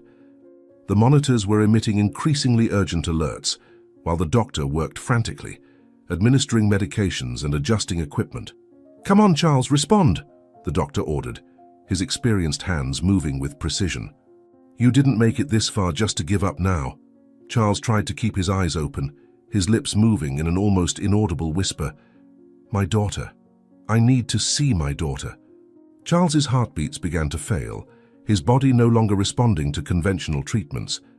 Dr. Robert initiated the emergency protocol, his orders echoing through the now silent room, except for the sounds of the machines. "Blood pressure's dropping," he warned, administering more medication. "I'm not letting you go, Charles. Your daughter needs you." The monitors continued to show increasingly concerning signs, his life slipping like sand through the medical team's fingers. "Doctor, tell Teresa." Charles tried to speak, his voice growing weaker, as the machines began to emit critical alerts. Dr. Robert increased the dosage of medications, eyeing the monitors with growing concern. Charles's breathing was becoming more shallow, his face taking on an ashen tone the doctor knew all too well. "Don't you dare give any farewell messages, Charles," the doctor exclaimed, initiating new resuscitation maneuvers. "You're going to tell your daughter yourself." The following minutes were a fierce battle against time. Dr. Robert performed increasingly aggressive procedures to keep Charles alive, while the monitors continued blaring critical alerts. "We need to stabilize him before attempting anything else," he ordered, adjusting the medication for the 3rd time. "His organs are starting to fail, but I won't let that happen." Charles alternated between moments of consciousness and unconsciousness, his body fighting to keep functioning. Charles's heart began to experience severe arrhythmias, causing the machines to sound deafening alarms. Dr. Robert immediately initiated a new emergency protocol, his hands moving with speed and precision between medications and equipment. "Come on, Charles, fight," he commanded, administering another dose of medication directly to his heart. "Think of your daughter. Think of Teresa. She just survived an impossible surgery. You can't give up now." After another series of intensive procedures, Charles's heartbeats finally began to stabilize, although they remained weak and irregular. It was as if his body was operating at the absolute limit of its strength, each heartbeat a small battle won. Dr. Robert monitored every small change with obsessive attention, knowing that any variation could be fatal.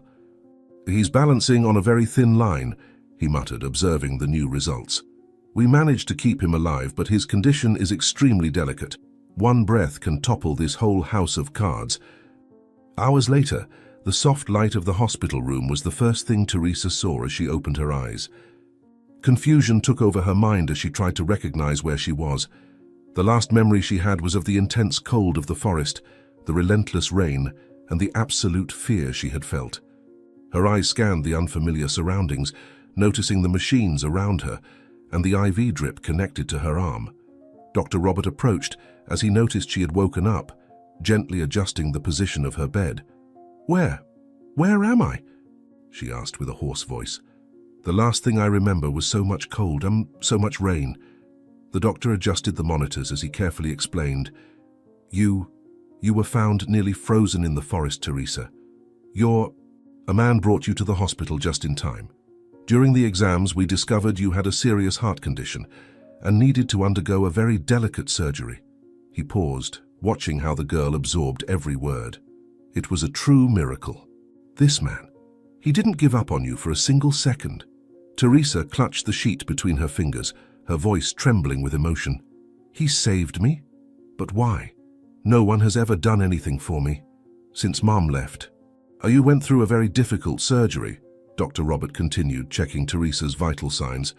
And this man, he's also very sick now. In fact, he's in critical condition in the room next door. Teresa's eyes filled with tears upon hearing that. Please, can I see him? I need to thank him. I need to tell him that. Her voice failed, thinking about how yet another person who had cared for her was suffering. I'll take you to him, said the doctor, bringing a wheelchair. But I need you to understand that he is very weak. He went through difficult moments trying to save you. Carefully, he helped Teresa get settled in the chair, noting how anxious and apprehensive she looked. During the journey down the silent hallway, she kept asking about her savior. Does he have family? Someone to take care of him? She asked, worried that the man might feel the same loneliness she did, but the doctor didn't answer, giving her an enigmatic smile. As they entered the ICU room, Teresa felt her heart tighten. Charles was connected to various machines, his vital signs weakly blinking on the monitors. There was something familiar about that pale face, something she couldn't explain. She asked to be left alone with him for a moment, and as soon as the doctor stepped out, she joined her hands in prayer. Dear God, she whispered, tears streaming down her face, please don't take this man too. Since Mom left, no one had cared for me like this. Please let him stay. As Teresa prayed silently, a subtle movement caught her attention. Charles's fingers had twitched slightly under her hand. She held her breath, watching his pale face intently for any other sign. The monitors began registering a slight change in his heartbeats, and his eyelids fluttered softly. Doctor, she called out softly, not wanting to make noise. I think he can hear me. Dr. Robert quickly approached, checking the vital signs. Charles's eyes began to open very slowly, as if each movement required immense effort. His still unfocused gaze searched for the voice he had heard in his unconsciousness. When he finally managed to focus his vision on Teresa, something in his gaze changed. It was as if all the pain and fatigue had momentarily disappeared, replaced by a deep emotion he couldn't hide. You're okay. His voice came out hoarse and weak, but laden with concern. Teresa gently squeezed his hand, feeling an inexplicable connection with the stranger who had saved her life. I am, thanks to you. But why did you do it? Why did you risk so much for me? She asked, curious and hopeful. Charles tried to adjust himself in the bed, each movement clearly painful. Dr. Robert quickly adjusted the headrest to make him more comfortable, worriedly checking the monitors. For a few moments, the only sound in the room was the rhythmic beeping of the machines, as Charles seemed to internally struggle with the words he needed to say. You know, Teresa, he began, his voice weak but determined. Sometimes life prepares encounters for us that seem like coincidences, but they're not. He paused, breathing with difficulty, his eyes fixed on the girl's face that so resembled Catherine's. When I saw you in that forest, I recognized something I thought I had lost a long time ago. Charles's hand trembled as he held Teresa's, as if fearing she might disappear if he let go. Many years ago, I met an extraordinary woman. Her name was Catherine. Upon hearing her mother's name, Teresa felt her heart skip a beat. How? That's my mother's name. You knew her? She asked, her voice barely above a whisper. Yes, Catherine was the most incredible woman I've ever known, Charles continued, every word laden with old emotion. We met in a simple bakery. She worked there. I was buying bread, but I found the love of my life. His voice faltered for a moment, the monitors registering a change in his heartbeats. She had this smile, exactly like yours, Teresa, and a heart so big it overflowed with kindness. Teresa listened intently, her small hands still holding Charles's, as silent tears began to stream down her face. You really knew my mother? She asked, her voice trembling with emotion. I knew and loved your mother deeply, Teresa, Charles answered, gathering strength to tell the whole truth. We lived an intense love story, but I was young and foolish, too worried about my company, money, status. Then we had a silly fight. A stupid fight about my obsession with work. He paused for a moment, his eyes filling with tears. And I pushed her away. She had something she wanted to tell me, but I didn't want to listen. Soon after, I had an accident. An accident that left me sterile. The last time I saw your mother," he continued, his voice now choked with emotion. "She tried to tell me something important, but I was so hurt, so bitter, that I didn't want to listen, and she left, taking you. My greatest treasure in her womb without me knowing." The monitors began beeping more rapidly, reflecting his agitation.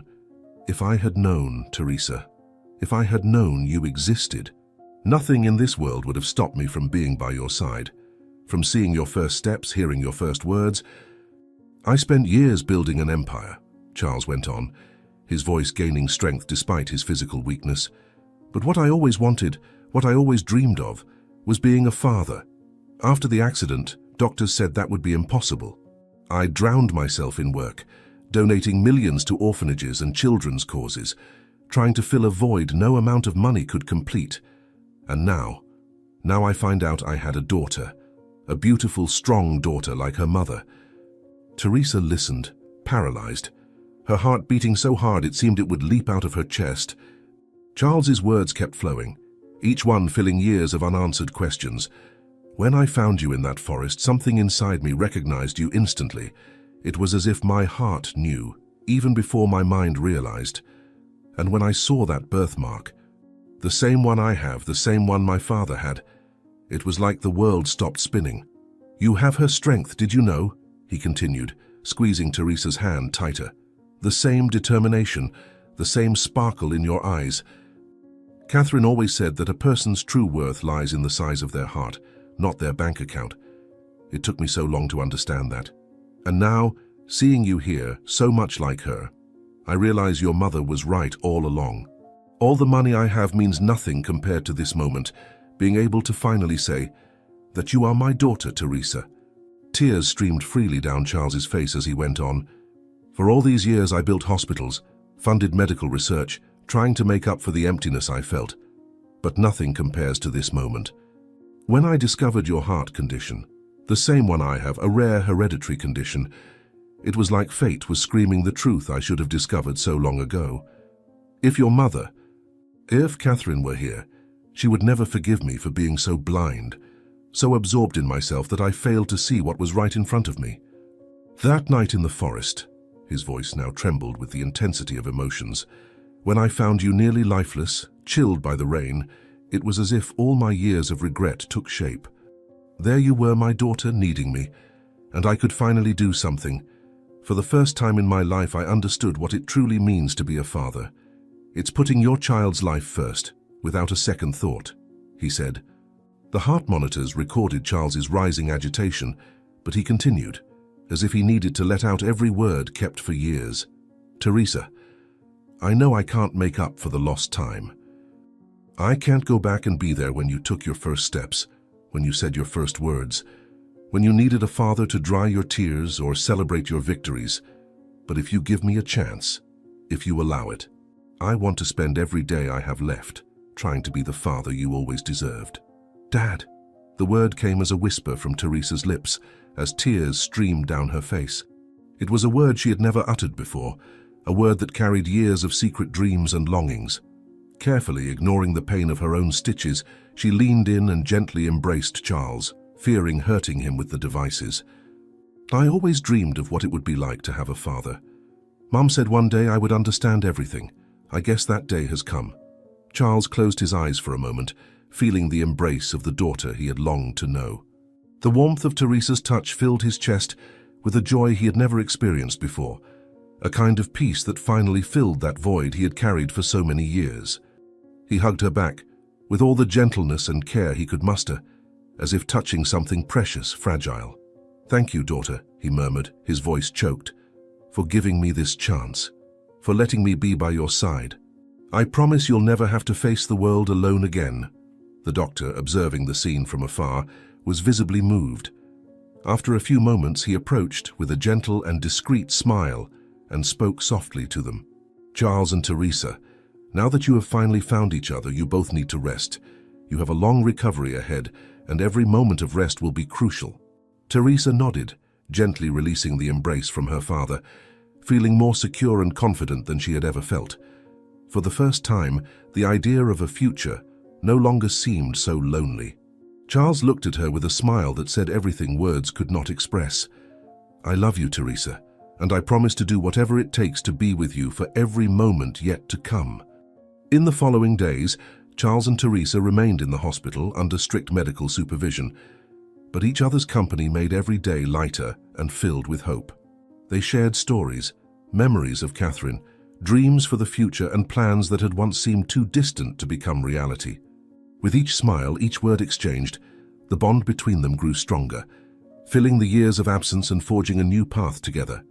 Lucy remained imprisoned, convicted of attempted murder and fraud.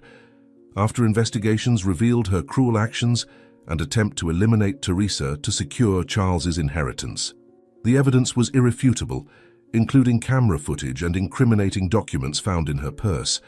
As Lucy faced justice for her crimes, father and daughter were discharged. Charles decided to take Teresa to a country house he owned in the mountains, where they could both recover away from the difficult memories of the city and all they had been through. He wanted Teresa to experience the peace and tranquility that place offered, a haven he kept as a hidden little paradise. Upon arriving, Teresa was enchanted by the landscape that stretched around the house. Tall green trees, wildflowers coloring the field, and a small stream snaking near the garden. She ran towards the trees, smiling like never before, feeling free at home. Charles watched her with tenderness and renewed pride, realizing he had finally found a true purpose, something beyond money, something beyond his career. Teresa approached, still smiling, her hands full of flowers. "Dad," she said, handing him the small bouquet she had made, "Mom loved these flowers. She taught me to plant seeds at home, and she always said the garden was the happiest place in any home."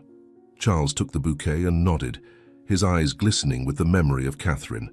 "Your mother always said that. And today you and I will plant our own garden, in her honor." They spent the afternoon preparing the soil and planting flowers and small seedlings. Charles told stories about Catherine, about the sweet and generous way she saw the world, while Teresa listened intently, discovering more about her mother and recognizing traces of her within herself. Every seed planted was a symbol of renewal, of love and of hope for the future they were now building together. At the end of the day, looking at the work they had done, Charles sighed, visibly moved. "This garden is just the beginning, Teresa. I want you to have what I could never give you until now, security, love, and a family that will always be by your side." Teresa hugged him tightly, feeling for the first time in a long time, complete. "Thank you, Dad," she murmured, tears in her eyes. "Thank you for finding me and giving me a new chance."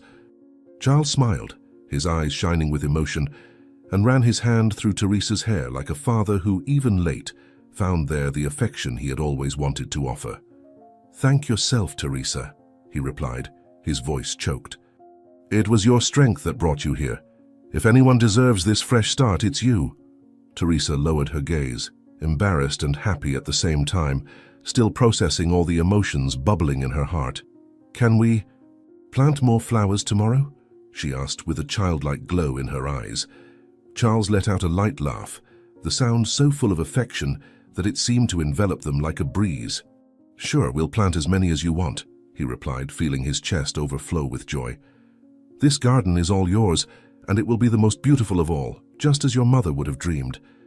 The comfortable silence enveloped them for a few moments, and they remained side by side, observing the newly planted garden.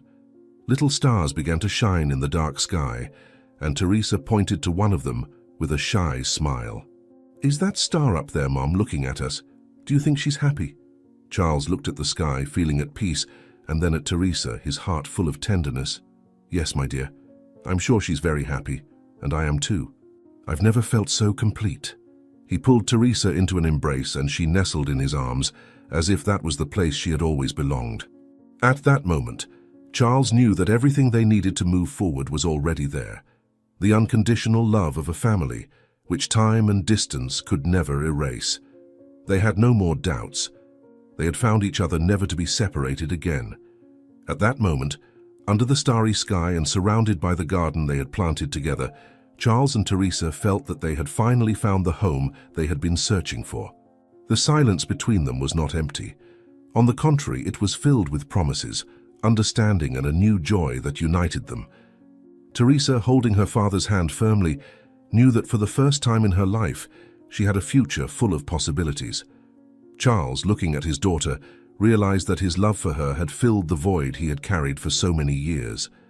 He felt complete, grateful for every moment shared and every story told that brought them even closer together. Catherine, he thought, was there, present in the little flowers they planted, and in Teresa's gaze, which reflected the same kindness he had always admired in his beloved. As they returned home, Teresa looked at Charles and smiled. "Thank you, Dad," she said, with a softness that conveyed the weight and gratitude of her words. Charles returned the smile, and together under the starry sky they walked into a new beginning, certain that the love they now shared would never leave them again.